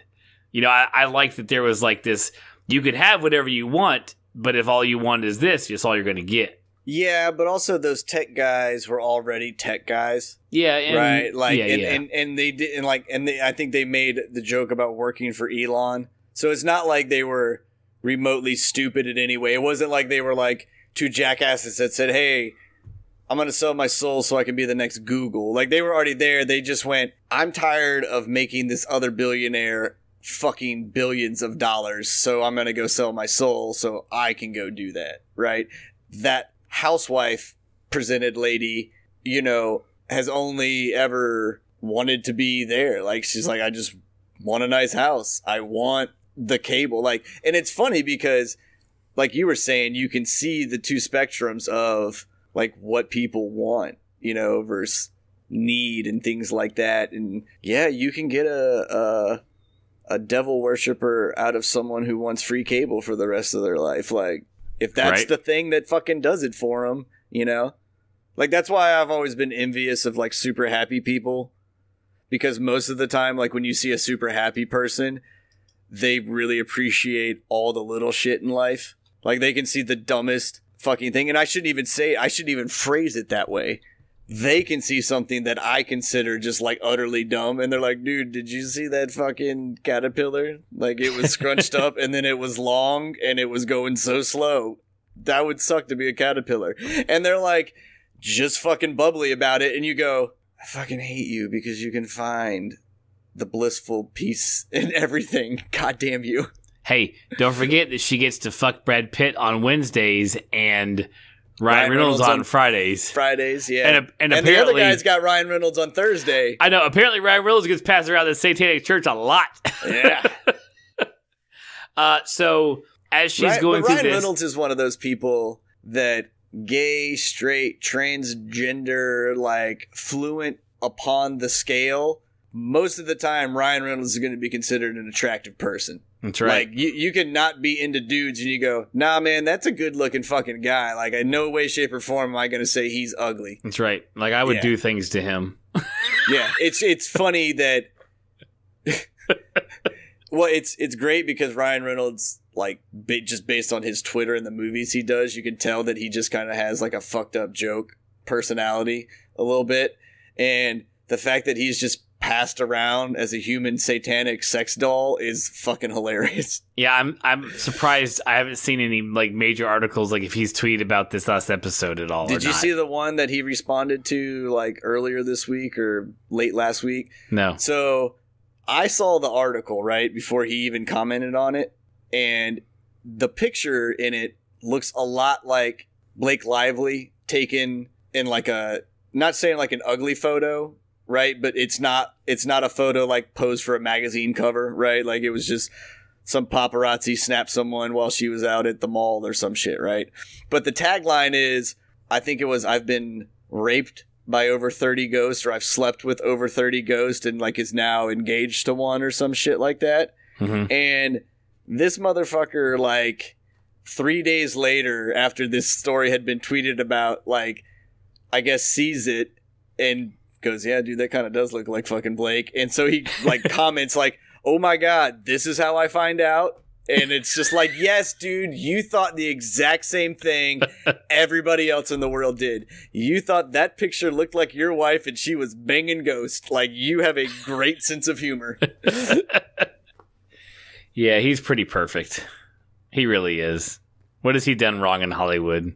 Yeah, like, I hope Ryan Reynolds is one of those guys that like 40 years from now, when there is another movement of some sorts, like that he isn't like in the fallout. And I'm not even saying like the Me Too movement. It could just be like, I was funding some super racist group and I didn't realize it because they were disguised as like this, but everybody on the list, like all of a sudden everyone just turns on them. You're like, how the fuck did you not know? You literally gave him $4 million over 5 years. You're telling me you didn't know a little bit about it? And it could be an honest mistake, but probably not, right? Like, I hope there's not a fallout with, like, him. Hugh Jackman's another dude that I want to die perfect. Right? Like... just stay the way you are forever until you die. Yeah, and, like, even dudes like Brad Pitt and George Clooney, who reached that uppermost echelon of Hollywood famous, right? And they're so famous that they just can't do normal shit in life anymore. Like, it's just not a fucking option. But I hope those two, because from all stories I've heard about them, like either standing up for crew members or, you know, like, I think there was one about Pitt and Weinstein, like saying, hey, you ever do that shit again to Paltrow, like I will fucking murder you, basically. That may have been Affleck. Maybe not. Maybe it was Brad Pitt. I don't remember. Yeah, because he used to date Paltrow during his Seven, and I think that's when it happened. But then you also have Morgan Freeman on that one, who apparently like was groping everybody too, and it's like, God damn it, man. But like Clooney, and they all seem like good dudes that just had the fortunate life they had. Like, I don't, like, neither one of them really seems like, oh, I got super rich and I'm like a fucking asshole. Like, the only reason people really dislike you is because you are super fucking rich. Right. And the only time you really see them kind of being a dick back about it is like when someone just gets in their shit about being super rich. Like, what the fuck you want me to do, man?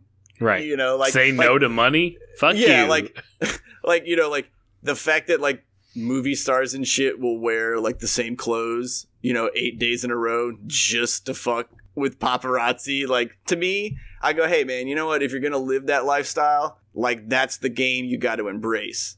Like, don't go be doing like fucking Alec Baldwin's and beating the shit out of some guy because he's snapping a picture of you because you're super famous, right? Like, hey man, that's the world you live in. I'm not saying they need to be like on your front lawn, like scoping your shit out, right? But hey, pull a George Clooney, because everybody wants to know when you get fucking married, and just set up a fake wedding on the fucking like lawn of your super famous house, and then watch everybody camp out for like 4 days and do fucking nothing because you're just having fun with them. Like, that's how you embrace that lifestyle. Right. Like, okay, you have the money, go do that shit. Yeah. Right. Hire folks to deliver pizza to the guys waiting. Hire folks to, I always, dude, like I paintball always fight the guys that are waiting. Who knows? Yeah, like, I always think, man, if I was ever super rich and I ever owned a house or an estate or something that was big enough that required like a full-time crew of some sorts, right?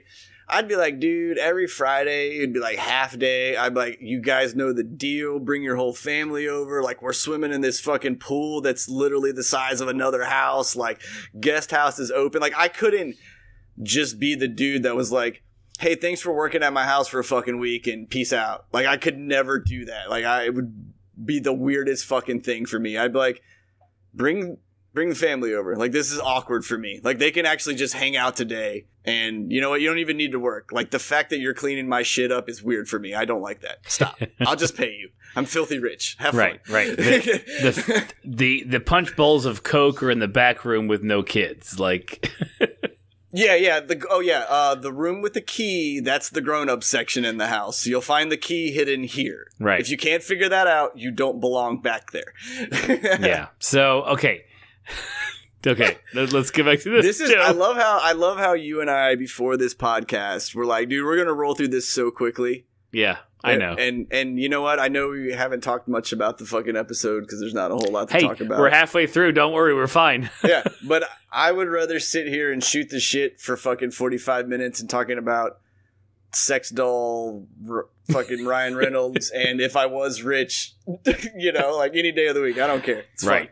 Sorry, I was trying to bring it back into the show with the punch bowl of Coke because we get to that at later on. I promise.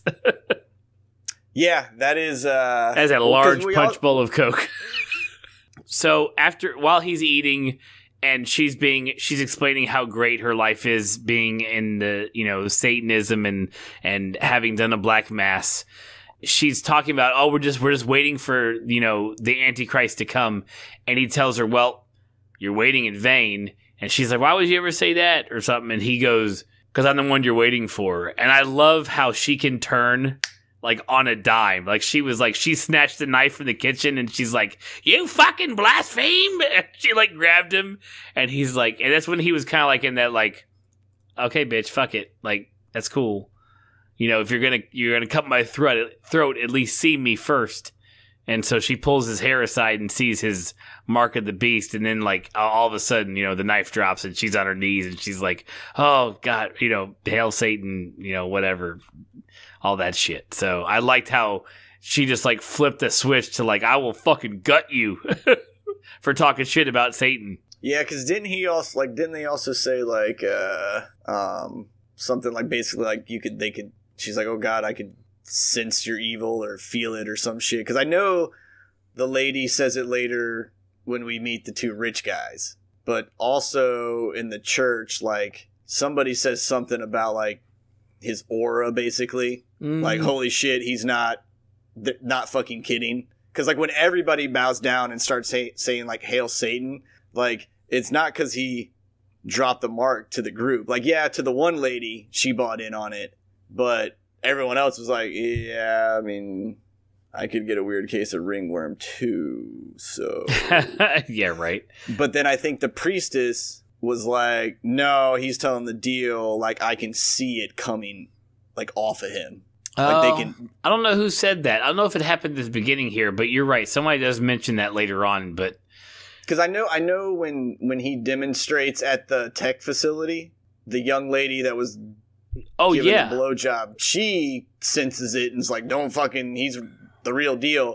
But also someone in the church said it before, so that's when you start to get the vibe that all of these devil worshippers that have like bought in and done this black mass vibe all now have a connection with him. Like they can look at him and go, oh yeah, you're fucking out there. Maybe. I may think the only time we hear that is when the hooker says it, but the priest doesn't hesitate when she sees the mark for sure. So it may just be the mark. I don't know. I was literally just watching that scene when he cuts the throats, like before we started recording, and no one really said anything about his aura. So it may not have happened there, but definitely the hooker senses it, probably because she's she could be inherently good. She's just doing what she has to do to make ends meet. I don't know. You never know their stories. But I don't know. So I can't tell you, but they do go with it right away. They without any sort of question. He cuts both those to not jump ahead, but so she sees the mark, she drops the knife. We're back in the Satanic Church. There's another service, another black mass. It's raining. You have the choir, like we talked about earlier, singing O Fortuna, which you'll recognize probably because I have it playing over me talking about it right now, and also you hear it in every movie that has anything to do with like bad shit happening. Like you hear this song all the time, and I like watched a whole bunch of like different arrangements of it, and I thought it was interesting that they took different lines from it, because so when you have closed captions on, you can see the Latin they're speaking in during the song, and it wasn't being, they didn't just take an excerpt of the song, they only took certain parts of it. So I don't know if that means anything, but I did translate it if you want to hear it. I don't know. It's here if you want it. They sing in English, well, they sing in Latin, but the translation is, ever waxing, ever waning, hateful life first oppresses, and then sues as fancy takes it. Fate is against me in health and virtue. Since fate strikes down the strong man, everyone weep with me. Those lyrics are different chunks of the song, but it was all sung together as we heard it in the show, which I don't know if that meant anything, but I felt like I dug into it, and if I'm going to fucking dig into it for the notes, I'm going to say it on a goddamn podcast. So it could mean shit, but still, that's what it says. It was not in order of the whole song. It was in order, like, it was... You know what it probably is, man? It's probably just them recording them singing it. And just using the good parts? Well, yeah, because there's probably a bunch of takes of them singing it, and, you know, Ms. Bernhardt, like, coming down, and because, you know, they film those things, like, 40 different fucking times anyhow, so I wouldn't be surprised that if, like, they just took where one piece of a line starts and it ends, so if someone did what you did, it makes a full fucking sentence, instead of it just, like, you know, unless there's some backstory to this song being written by the devil or whatever, and they just kind of took out the pieces that seemed a little more fucked up than the rest, right? True. You're right. And they may have just taken the parts of the song that swell the most with the right stuff that's going on, which could also be true. I don't know. They actually sing later on, and they don't put the Latin up later on. Like, it splits while they're talking, and then it comes back in when he's getting ready to kill folks, and like I don't remember them putting up the Latin at that point. So it may just be just strictly for like musical for the accompaniment to what's going on in the scene, for all we know. But I translate it. There you go. If I'm gonna do the work, I'm gonna fucking read it to you. I'm so sorry. So anyways, he comes into church. They've already go ahead. Sorry to interrupt again, because I don't think this is a black mass. This is just good old human sacrifice. Like, they're just being evil to be evil. No, that's what a black mass is killing folks. Yeah, but they use black mass in the sense, like, I sold my soul. Like, the dude going up, the new guy, like, he's already a member. Like, he's just going up there, like, because he was the dude that was picked today to kill someone. Like, he's not going up there to sell his soul. Well, I thought the preacher said black mass, though, didn't she? No, she says, I know where you're going, though, because you're right. Like, they just have, like, one every Tuesday, right? I mean, are we killing folks every Tuesday? I don't know. Well, because she, when that whole scene, like, starts up, she's like, you know what? She basically sums it up in, like, let's get the day started with a good old human sacrifice. Like, you know what? We need a good old uptick in the kick of evil, and what a better way to do it than killing two people? You know, like, I don't think it was like, and then I think because he was a new guy in the church, it was like, hey, dude, you get to kill some people today and be evil. And he's like, oh, awesome. You know, that's fucking great. Like, it was like putting your hand up and being the guy that gets picked. Well, I don't think this was like him going up there, I'm going to kill these guys, and then my soul's taken, and there's the transaction's done. There's no better way to keep somebody in your congregation if, like, the first few weeks you're there, they ask you to kill somebody, and then you do, and then that means, like, well, if you do fucking leave us, we can just tell the cops or whatever. You know, I don't know.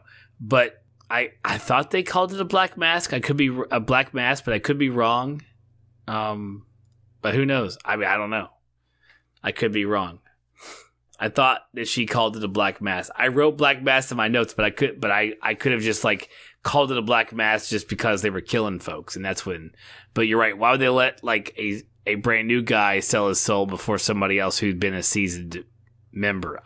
Because it seemed like a tight knit group of people who had killed somebody. Yeah, see, I think everybody that's already in the church, like I think the catch to get into the church is you have sold your soul and you've done a black mass. Like that's kind of like, okay, you found us. If you really want in, there's only one way in. Right. Right. And so when you see everybody in the church, they're already just soulless entities to be used. And like I said, I think this was just kind of like, hey, I brought in Beyonce today at the church to sing us some gospels, you know, to bring everybody's spirit up because she just happens to be a personal friend of mine. Well, this is satanic, so what a better way to fucking cheer everybody up than killing two do-gooders? Because that's pretty much, like, that's why she calls them out. Like, they've been over here fucking working with Doctors Without Borders, and she's been doing this, social work. Yeah, like, this was just like a, hey, here's a pick-me-up, we're gonna go fucking kill everybody. And I think that's why Michael, this isn't why Michael's able to do what he does. I mean, he's Michael. He can fucking kill anybody he wants. But the fact that he just kind of goes up there and is like, okay, you need me to prove my worth kind of thing. And he just slits their throats. I think if it would have been like a black mass that was happening, there would have been a whole more like, yo, what the fuck's going on? Like, hoopla. Because like a ceremony would have been ruined. Right. Right. This was just like literally in the middle of church, and someone who's a good juggler fucking was like, hey man, I'm gonna try to cheer you guys up. Like, that's what this was. And right. Then Michael happens to be there, and like I said, I thought when the first time he pulls his hair up, the guy that was about to stab him was like, okay, you got the mark, but like someone's kind of like was even like, yeah, anybody can get a tattoo or whatever, right? Mm-hmm. And then that's when Miss Me 2.0 was like, shut the fuck up, he's the one, I can see it. And then Michael strolls over and is like, all right, I don't give a fuck, you guys don't think I'm the son of devil, I'll show you, fucking give me some throats to slit. I got it. And that's what he does. Like, she brings him in, they usurp the guy who was gonna cut the throats and let him do it. I love his look when she like takes the knife back and hands it to him, and he's like, oh, and she kind of looks at him like, nah, shut the fuck up, dude, that's next week. This is the son of the devil, we don't want to screw this one up. Right. So he performs the murders, he kills both of them, and a nice artful double throat slit. I liked how he like took the time to like wrap his hand around the guy's head and like bring it all close to the other girls and then pull it across both throats. I was like, that's fucking sick to watch, bro. Nicely done. Yeah. And then like we pick up and like he's eating and they're all like gathered around him, and like we realize later on, like as the conversation goes, that it's just the Wednesday potluck, and they're like all just, what do we do next? What are we supposed to do? Like, tell us what to go. He's like, I don't fucking know. Like, go have fun. Do your fucking Wednesday potluck. I don't give a shit. But even then, this is only like the first part of the rapid fire questions is really kind of only from Miss Mead 2.0, right? You know, like she clears the table, like, stop touching his fucking hair, like leave him alone, blah blah blah. And then that's when can I touch your hair? Yeah, like that's when like she does the whole thing, like, all right, it's now us. Tell me what's going on. Like, you know, I'm cool with you. And then he's like, I have no one. I don't know. I don't know. I don't have no one. And she kind of keeps pressing. And then you get another, you know, teenagery outbreak that like, then everyone's looking going, okay, so you don't know what the fuck's going on. And then Miss Me 2.0 is like, well, tell me what's going on, sweetie. Like, she pulls the mom kind of thing, you know, and he starts telling her what's going on. And oh shit, okay. And then she's like, well, we can just fucking find her, because I love how they have that like super awesome internet devil worshipping internet database that fucking can literally find anyone. That was unique. But then that's how we get our next introduction. Right. She's like, oh, she's dead? Well, we can work around dead. Yeah. So then they're driving up the coast, and she starts talking about the Sold Souls networks, everybody who is sold their soul to Satan. They're all kind of connected. They had this little, like, they can all reach out to each other. So she's reached out to these guys, and she pulls up in front of this big glass, like, it's a tech, but you could tell when she pulls up, it's like, oh, it's Tesla, Google, it's IBM, it's Google, they've got bean bags and ping pong tables and free workspaces and shit. Like, it's a tech building. So he gets out. I do like, you mentioned it earlier. She's like, when you finally talk to your father, will you put in a good word for me? And I want to be in the lowest ring of hell, please. Like, I want to burn in the most Bernie fire there is. Yeah, because even Michael looks at her and is like, it's like, what the fuck are you? The lowest ring. And she's like, however it's laid out, I want to be in the worst place in hell and burn forever. And he's like, okay, I can do that for you. Yeah, I got you, baby. Don't worry. And then as he walks away, she's like, "Hail Satan!" like screaming. And I like how he turns around and like he like does the shush motion to her, like, don't yell that shit out. I like how he at first he was like, "You're not coming," and she's like, "Oh, they only want you. They don't need me." So there's even a hierarchy in the network, the church, like in the network, like, yeah, you can get in touch with me, but there's no necessary me calling you back. So he goes into the building, or he walks towards the building, and then we pretty much cut to like a dude snorting coke, and it's Billy Eichner, which is awesome for us, everybody who's a fan of him in the show. And the other guy who turns and asks if that was the last of it is Evan Peters. So now you're like, oh wait, we have Evan Peters and Billy Eichner playing off of each other as, like, you can already tell they're tech guys because of where they are and what we're dealing with. And you're like, oh, this is going to be magic. There's no way this can be good. And we see that they're working on, they're like pretty much sex robots. They make sex robots. And they were fucking working on an arm motion, and he had updated the system, the code in it, and now it had a wrist tweaking motion that I think originally looked amazing. I think Billy Eichner's character was like, our 5 million users, because the arm goes haywire, like just got their dicks ripped off, and he's like, don't worry, we'll fucking fix it. Right. So you get the whole arm motion like hiccup. And then you get them calling about their latest Coke delivery, like they need more Coke to do their stuff. Which honestly, it's hilarious that as you and I both work in IT, and I make jokes, and I've made jokes in the past that the guys who were actually coders like have to be on Coke to do what they do. To see it joked about in this show, I'm like, oh, there's a little bit of truth in that, huh? There's no way those guys aren't doing Coke like all the time. Yeah, dude. If you're a fucking, if you're a hardcore IT guy, anything like networking, security, like invasive threats, fucking hacker, or just like a programmer, and that is your and you work for a super big company, or you do that on like the black market side of shit, you have to be on some extracurricular substance. Right.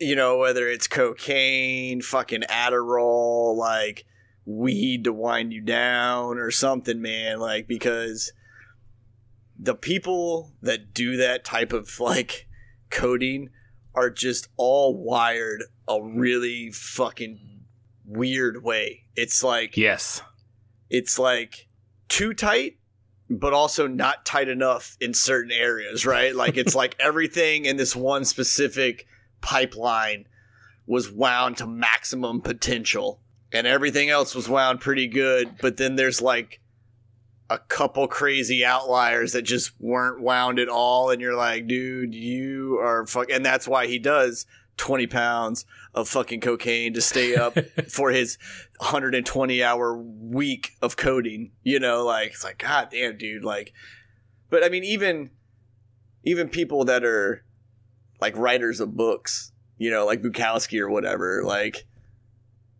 that dude just fucking raged all day, and then after he hit like a certain blissful fucking concoction, he was like, all right, man, time to put a pen to paper. Let's fucking do it.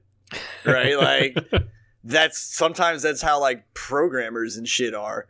Like, they, you know, like, that's why you hear like, I don't even know if this is a real quote, but I know people who are famous have said something along similar lines, like things like LSD is the most important thing I've ever taken in my life, because that fucking weird mix of high and the thought process that happened in their brain triggered some crazy ass idea, right? Like, that's why like potheads can make bongs out of fucking most unnecessary household items ever, right? It's like a weird level of engineering intuitiveness just strikes you and you go, oh, I can make a small vacuum out of that. We're good. Like, I think that's like the prime example they were showing with these guys, because obviously they're high strung because they're on cocaine and shit all the time, but apparently, you know, like, it doesn't have a whole lot of effect on them since they've sold their soul, so they don't have to worry about any of the side effects of it. Right. And I love how everybody that has sold their soul, when they explain their drug portion of it, like, they kind of go like, and I don't even really know why. Like, dude, you sold your soul. Like, you know exactly fucking why, like, you get the high and none of the bad. Right. Right? Like, you got to understand that. You'll pay for it later. Don't worry. So, a couple things that do tie in. Just weird, like, demonic idea, like, built up in my head, right? Because you were like, you'll pay for it in time. So I thought, okay, they sold their souls, right? So they're damned anywho. But it would be funnier if they didn't know that, like, let's say there's layers of hell, right? They don't know which one they're going to fall in. They just think they sold their soul and they're going to hell. So, like, all of this over excessive indulgence of all these terrible things without any of the side effects, it's like, is it just a buildup that when they finally get taken goes, well, you accumulated about fucking 80 years worth of just being the most worthless person ever. Now we're going to pop that cork and see what the fuck is built up over time. That sounds pretty good for hell. That works. I like that, you know, if it's going to be that way. Just the fact that they're like, none of them have any, I mean, nothing bad happens to them. And they kind of are like, I don't know why. Like, just to me, it would be a very devilish thing to do, to go, yeah, you're not feeling any of that shit because I've been over here collecting it. And I've been waiting for you to come downstairs, and then I'm going to open that fucking jar. So you're going to have 20 years of a cocaine, alcohol, sex, whatever other insane shit hangover. And we're going to let you stew on that for a little bit. And by the way, that's just us getting started. Yeah, exactly. Here's 80 years of just this, and then we're going to get started for real. Yeah. Yeah. It's like the guy in the bed in Seven. Like the drug addict in the bed. Like, you get to be that for like 80 years straight. Yeah. No fast forwarding time, just that for 80 years. And you don't get to die, then we're next level shit right there. We do get a tie back to the future timeline where part of Evan Peters' playlist is the Morning After song. So we get to hear the Morning After song, and they go into a conversation like, he's like, no, man, the fucking smooth shit, like, calms me down. Like, the playlist is everything. So, hopefully this will, like, this is all they talk about it, but you know this is where the playlist came from and where the music came from for the bunker later on, right? Yes. Yeah. So, I mean, it's, I hope they explain it, because they really just gloss over it, but you see the genesis of it, the original, where it came from. So, I don't know. We'll see where that happens in the next couple episodes. Or it'll just be, yep, that's where the playlist came from next. Who knows? I don't know. I mean, I don't think they'll bring back, but you can just kind of assume it was like, I'm going to probably say that those guys helped with any tech related things for like the underground bunker. So like the radio, and he was like, okay, that's cool. Can I make the playlist? And then Michael's like, yeah, dude, whatever. Right. Fuck it. You know, that's kind of, I feel like how that happened. And then just the fact that they threw it in there in this episode was for dudes like you. Because I just was like, oh yeah, easy listening. Like that explains. I could see that calming a very high strung person down. Like, but I took it as it being something unexpected, you know, just weird. Like, hey man, I love the ticking of a clock 2 times too fast. Right. Like, oh, okay, yeah. Like, and it calms me down. Like, that's kind of how I took it. But no, it's the one from the bunker. But I didn't even make the connection with the bunker music, right? Like, I just think that was kind of like, hey, just in case you were curious, here's most likely where the playlist came from, because we're in these tech guys, so they've probably, their company or corporation laid the fiber, you know, built whatever signal needed to be built for that radio and stuff like that. And him being a tech nerd, you're gonna put your fingerprint on it somewhere. Exactly. You know? And I don't want to gloss over it. I didn't mean to jump to the Morning After song, but when they call to check on the Coke, the person who answers the call is Miss Venable at the front desk, and all dressed in pink leather. You know, and I didn't realize I was going to get so excited, but like even when this happened, I was like, oh shit, it's Miss Venable. I was like, fuck yeah, here we go. Like we get to see like her start and like where she came from, and I was really excited to see that character. I didn't realize that I would be as excited as I actually got to see her character before we first met her. But I was stoked about it. I was actually really excited about it. I went for like 10 seconds of like, oh, that's fucking cool. Right. And then the ultra hippie sloth bear piece of me took over because she started speaking to that girl. And the girl like even was like, you don't have to be so mean to me. And, you know, Miss Venable's basically like, I don't give a fuck. I was like, yeah, I don't like you. Like, you know, like the immediate nostalgia that I had was like, oh, sweet. Like, was like backhanded by how like dare you? Yeah, like my moral compass took over. Was like, nah, dude, you can't be fucking treating people like that. That ain't cool. This isn't satanic bad, you know, possibly make believe. We're not really sure where that lies. Like, that's just a person being a dick, man. You can't be down with that. Nice. So, after they discuss the playlist, after Venable has fired the girl who delivered the Coke, Miss Venable arrives to... Their names are Mutt and Jeff, by the way. If you didn't know that, their names are Mutt and Jeff, the two Billy Eichner and Evan Peters characters. Yeah, and they've been calling... Well, Billy Eichner's character has been calling Miss Venable Babe the whole time. Because, like, before she appears... You see him leaning over into, like, whatever intercom system it is. Like, babe, basically, like, mom, right. mommy. Like, that's how that was. And it's her taking care of 2 children. Right. So she arrives to Mutt and Jeff's office with the punch bowl of Coke. Like, I had to actually pause it, and I was like... I asked my wife, I was like, what? I'm trying to do the notes here. Like, what is this? Like, what container is this? Because it's like crystal, and she's like, no, my wife's like, it's a fucking punch bowl of Coke, and I was like, that is exactly what that is. That's a fucking punch bowl full of Coke. Yeah, I mean, because that was like a big but like flimsy package that the girl kind of delivered, and I was like, what the fuck is that? But then when she came in with like all the Coke, I was like, all right.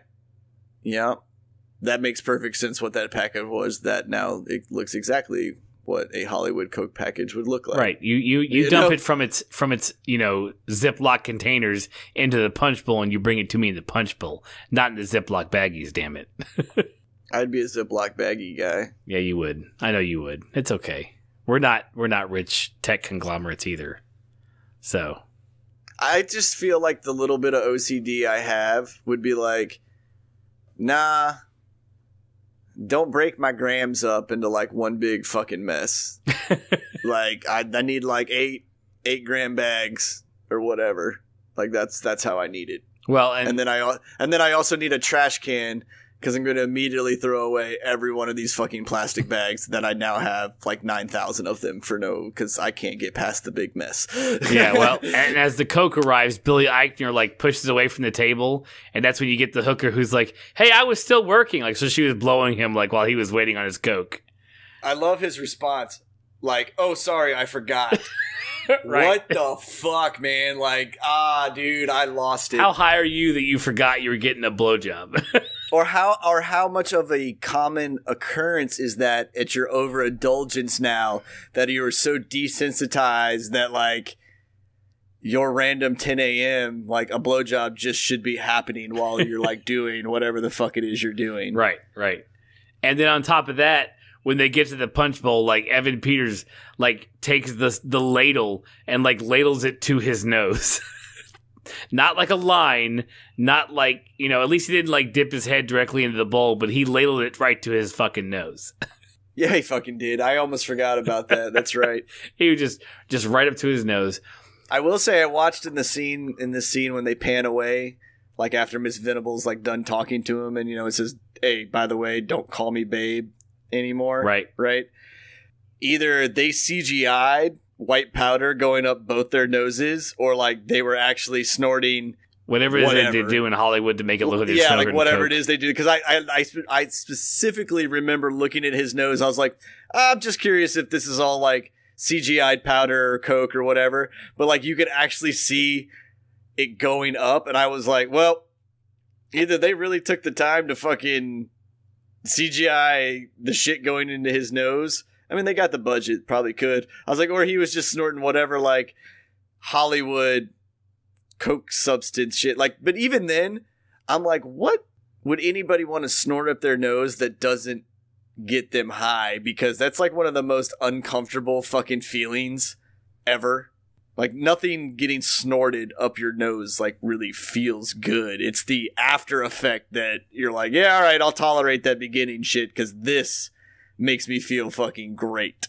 From a quick Google while you were talking, it looks like it's vitamin B powder that they use in movies when they're simulating snorting Coke. I just don't think I'd be able to do that. Like right after that, I'd be like, "Oh, my fucking nose, man! That shit is so annoying. It's like getting fucking sand on you in the beach." I'm sorry. Now I'm down the rabbit hole of like reading about like Al Pacino when like he had the piles of Coke in Scarface. And, like, the fake Coke, like, how it still fucked up his nasal passages for years afterwards. Yeah. I was like, I don't know why you would ever act that scene out. Like, snorting is one of those things that has, like, an instantaneous effect. Like, it feels bad. It's like scraping your knee. You go, I don't want to do that shit again. That fucking hurt. Well, it says vitamin B is what a lot of your energy drinks have in you. So, like, when the actors do it on screen, like you're going to have like an energy burst for a while, and some of them freak out about it. So that's just a real quick. I was just Googling as you were talking, but that's crazy. But yeah, so Venable delivers the Coke. She also announces there's a gentleman that's there to see them, and they're like, "Oh, okay, send him up the private elevator, the one in the back or whatever." So they go and meet. Michael comes in through the back, and he arrives and they're waiting for him, and they're kind of like, they're giving him shit. They're harassing him. They're talking about like, well, I thought you'd be taller. I thought you'd be more jacked, like The Rock, like back when he was The Rock, like they just kind of gave him some shit for a while. How do we know you're the Antichrist? Yeah. And the funny thing is like, Michael's like, all right, fuck you guys. I'm out. Because he's getting picked on. Not like, fuck you guys because you're not going to help me. And that's when they're like, yo, dude, like, slow down. Like, sorry, man. We were just kind of fucking with you, but you got to see it from our point of view. You're not really, like, terrifying us. Like, you're supposed to be the son of Satan. Like, aren't you fucking scary? And then they pan over to the hooker, and she's like, no, he's evil. Right. Like I can sense it or see it or whatever. And this is where one of them said when he shows them his mark of the beast, they're like, well, anybody can get a tattoo or anybody can get a brand. You know what I'm saying? Yeah, okay. And then they pan over to the hooker, and she freaks out, and she's like, "No, I can feel his evil." And she runs out of the room, and yeah, that's when Michael fucking incinerates her. Yeah, man, that's when Michael goes all fucking scorpion on her ass and calls up some hellfire and fucking right from the inside out, baby. Bakes her from the inside out. Yeah, and then so those two turn into like Wayne and Garth, and they're like, hail Satan, we're not worthy. They're like, okay, we believe you now. That was a good pull, because that's exactly what they did. Yeah, that's exactly what they did. And so now then we cut to their outside, like on, any Google campus. They're like having lunch on the picnic tables, all relaxing, and they're explaining how what they got from Selling Their Souls. You mentioned earlier they worked for Elon, or they're like, we worked for a company which through our non-disclosure agreement we can't mention, but Elon's rich and we're not, type thing. And they're like, so we sold our souls and we get all of this, plus we get Ryan Reynolds on Thursdays. So yeah, back to him being passed around the whole satanic people. And they're like, okay, how can we help you? And Michael mentions that Miss Mead, he wants them to build her, and they're like, okay, good, like we can do. He shows them the pictures of her, all that stuff, and they're like, tell us all you can remember about her. So they built her personality out of his memories of how she was, and all of things, all this stuff, and they built in in the room when they're creating her, they're like, Billy Eichner's character is like, this is all good, but this is the Antichrist. Like, he deserves better. He's like, what we didn't do? And they're like, let's just fucking make her Mossad. Like, let's make her just a Mossad kid. So that's how we got the whole, when she was first telling the story about when she was like killing, like her first kill, like when she was telling Venable that story, like they put all that shit into her, like make her a Mossad agent and shit. Yeah. So nice. And then the final shot of the episode is, they have her on the table. They reveal her to Michael. They explain to him, hey, it's going to take her some time to know you, to get accustomed to you. She's not going to be the one that you knew, but it will get there in time. And she needs to acclimate. And whatever you do, don't tell her she's an android until a certain time frame or something, because he was like, don't ever fucking do it, because they'll go crazy. Basically, he's like, it's bad. I've seen it happen. Right. So which basically means like, I also want to see that movie. I want to see that side story. Yeah, like that side story is basically them making a sentient sex robot and him like banging the robot out one day and then making like an offhanded comment of like, you're just a fucking robot, like shut up. And then her losing her mind.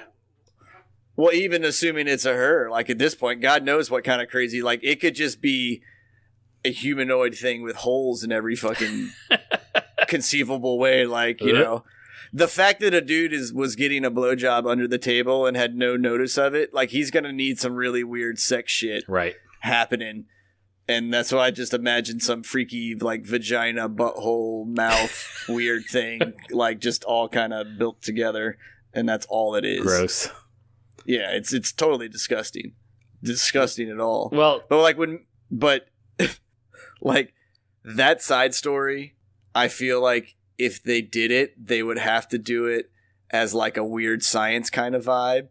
Right. Like, they wanted to make this, and they accidentally made it, but then instead of like it being super cool and throwing a party and, understanding that like, hey, I'm a machine, it's like all of that happens, but then midway through it realizes that it's just a robot, and then we break into like the insanity of that. Yeah. And then maybe a massacre of the humans that were around at the party because she's lost her shit. Yeah. That I want to see. But they turn her on, and she does a little bit of looking around, a little bit of motorized eye moving and stuff, and then she sits up and she's like, "How I've missed you, Michael." And it looks like it looks like whatever they did it really well, because she's doing all right so far, and that's all we see. Well, yeah, but even then, because like they said, like it's not gonna be the Miss Mead that but God, like, how do I want to put this? Like, I feel like when she woke up, like, she's going to know exactly who Michael is. Right. Right. And then that whole, like, acclamation thing is just, like, more of, don't worry, it may be, like, some old stories you've heard before or something like that, or, you know, kind of thing. Like, you just got to wait for everything to get to clicking. Almost like, hey, it's like buying a new computer. You gotta let it just kind of sort itself out a little bit. You know, like, there's going to be some kinks.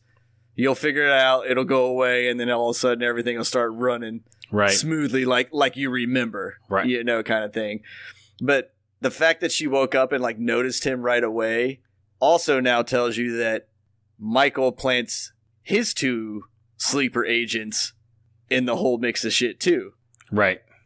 Because he's got new Miss Mead to bring back. And then obviously new Miss Mead is going to meet Miss Venable here very soon because they're in the same fucking spot. But the fact that she works there means they're probably going to interact very quickly. So this now means that Michael has to, like, go put in the code real quick or, like, trigger whatever sequence needs to be triggered by hand signals, a phrase, or whatever for her to go, I remember a blonde-haired boy, but I don't remember his face. Like, and to not remember Michael, because that's the only way you then later get Miss Venable, like, kind of having romantic runaway together with Miss Mead. Right. And then Miss Mead being like, what the fuck just happened? You know, so. Yeah, at some point he has to shut her down from being the Mead he knows. Yeah, and I just feel like, given the episodes that are left, and if we're going to want to see the things we want to see, like. When are we going to see it? There's going to literally be 105-minute little, like, cut sequences for all these other little pieces that had to happen. And they may film it in a really cool way where you're like, you know what? That's cool that wasn't an episode itself, because they film it where, like, it's old-timey, right? So they make it like a chess game or something. Right. Or... Right. If they make it where they're moving, like, they move a piece, you see a little clip, they move another piece, you see a little clip, and it, like, brings them all to what we've been talking about, like the big fights. I completely agree with you. Make it, yeah, you've got to wrap some of this. There's so many open ends. It's not even like, there could be so many open ends that it's not like, ooh, American Horror Story open ends like they do every season. It's like, fuck, you left so much shit unfucking told. Like, don't do that to me.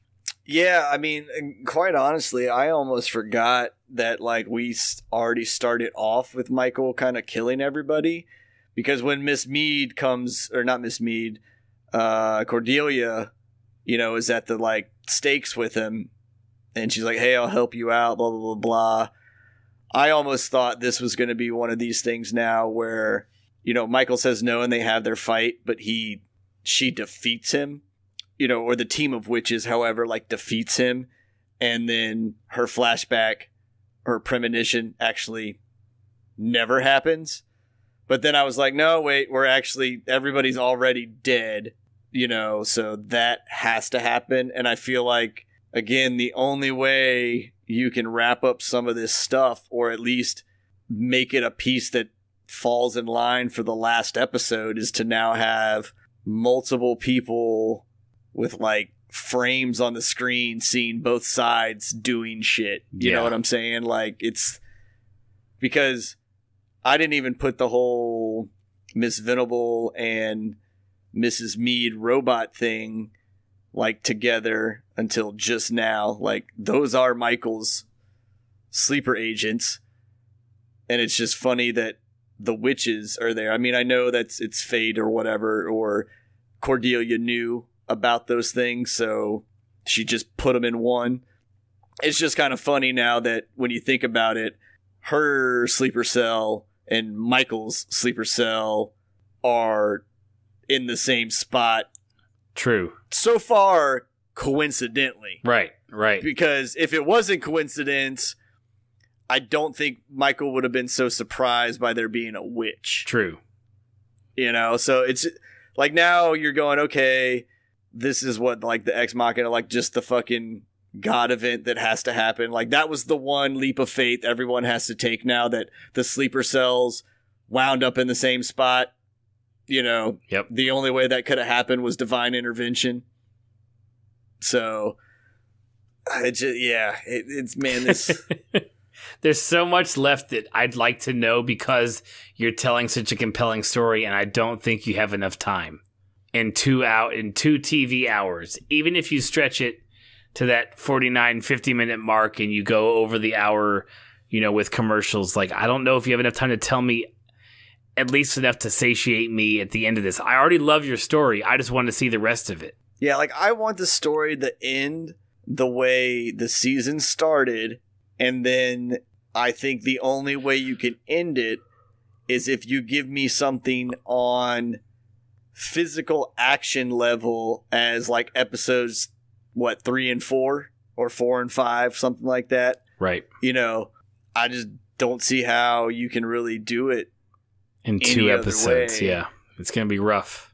But no one pays me to write, so, like, I'm not one of these guys that's, like, thinking outside the fucking box on this and, like, coming up with a really creative way for it all to wrap up and go, yep, well, that's why someone fucking pays you and I'm the guy that watches it. Like, I don't want it to be where this season ends and I go, I mean, I can't say that I didn't enjoy it because I fucking ranted and raved about it, but I don't feel good about this ending. Like, it's like sitting through a movie and liking most of it and wanting an ending of some sorts, or wanting the ending to end a certain way because you're like, this is just how it should end after all the stuff I've watched. And it's like the exact opposite of that. So you're like, well, fuck this movie because why? That was just dumb. Or it's one of those movies where as you think the ending's about to happen, it's all just fucking fade to black. And you kind of sit there for a minute and you go, what the fuck just happened? And then the credits start rolling and you go, oh shit, you literally just ended the movie on me. Okay. Right. Okay. Yeah. I hope that's not how it ends, but it's quite possible. Yeah, it's just, I hate that thinking about a show of this magnitude at this point. Like, because American Horror Story, you can probably take for as long as it's been on the air and start putting it in, like, top 15, top 10 television shows of all time. Concept-wise, yeah. I can see that. Like, and even with its crew, like, I mean, the fact that they all play different characters each year. Different characters in the same show. Yeah, and the fact that sometimes we're like, I don't get this season because it's just fucking weird, like, and they don't wrap stuff up. But, like, Evan Peters with fucking crab hands in Sideshow, like, he killed that character. I didn't really care what was going on, but, like, he played it exactly kind of how I thought someone, given those circumstances with hands like that and being in a freak show, would do it, you know? Like, you can't knock the acting. It's not like you watch the episodes of anything we've really disliked and went, well, that sucked because none of them know how to fucking act. You just went, well, I didn't like the story I was given for this episode. And you really go, well, that's bullshit because you guys are all such fucking quality. Like, just give us what we want. Like, we want to see you guys acting like that. Like, you guys are all so good at it, you know? It's weird. You're like, you're not reaching the mythical levels I've made in my head. And so now I'm disappointed. You can never live up to what I have in my brain for you to do. Yeah, like, I probably know, like, I mean, like I say, like, Asylum's my favorite. But I know that if I probably went back and watched Asylum now and reviewed it, I would probably shit on it in certain areas just, like, incredibly hard. Like, I'd be like, this, what the fuck, right? More than likely, yeah. But when I think about it, I'm like, man, that was the one. Yeah. That was the one that I said I'll never not ever watch your show because of this season. Like, I don't care how bad you fucking make it, because I'll always go, maybe it'll be like Asylum. Yeah, that's exactly why all of this exists right now. So anyways, that's the episode. That's our show. We have speculated what we hope is going to happen in the next 2 episodes.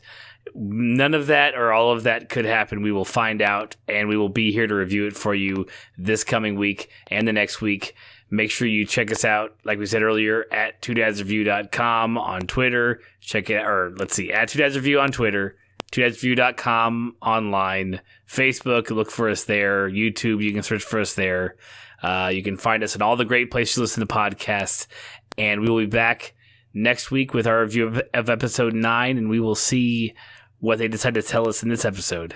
And as always, thank you for listening this far. I can't believe we talked for this long about an episode this short, so good on us. I think we should just stop saying that, because we fucking mention it every goddamn time. Like, oh, I can't believe I talked about that for that long. Like, it's the way we roll, man. You and I are like that phone call your parents used to get, and you would go, who the fuck did you just talk to for like 2 hours?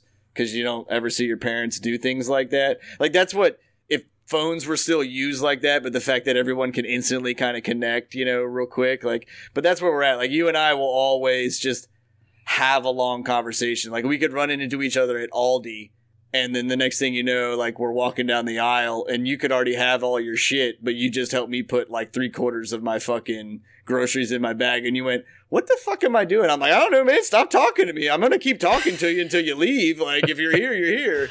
Like, that's where our friendship's That's at. right. That's right. And we thank everybody for listening to this wonderful friendship conversation. And we hope you guys tune in next week and share us to all your friends and like us and all that good shit. You know how we roll. So until next week, we love you guys, and we'll talk to you later. Later, dudes.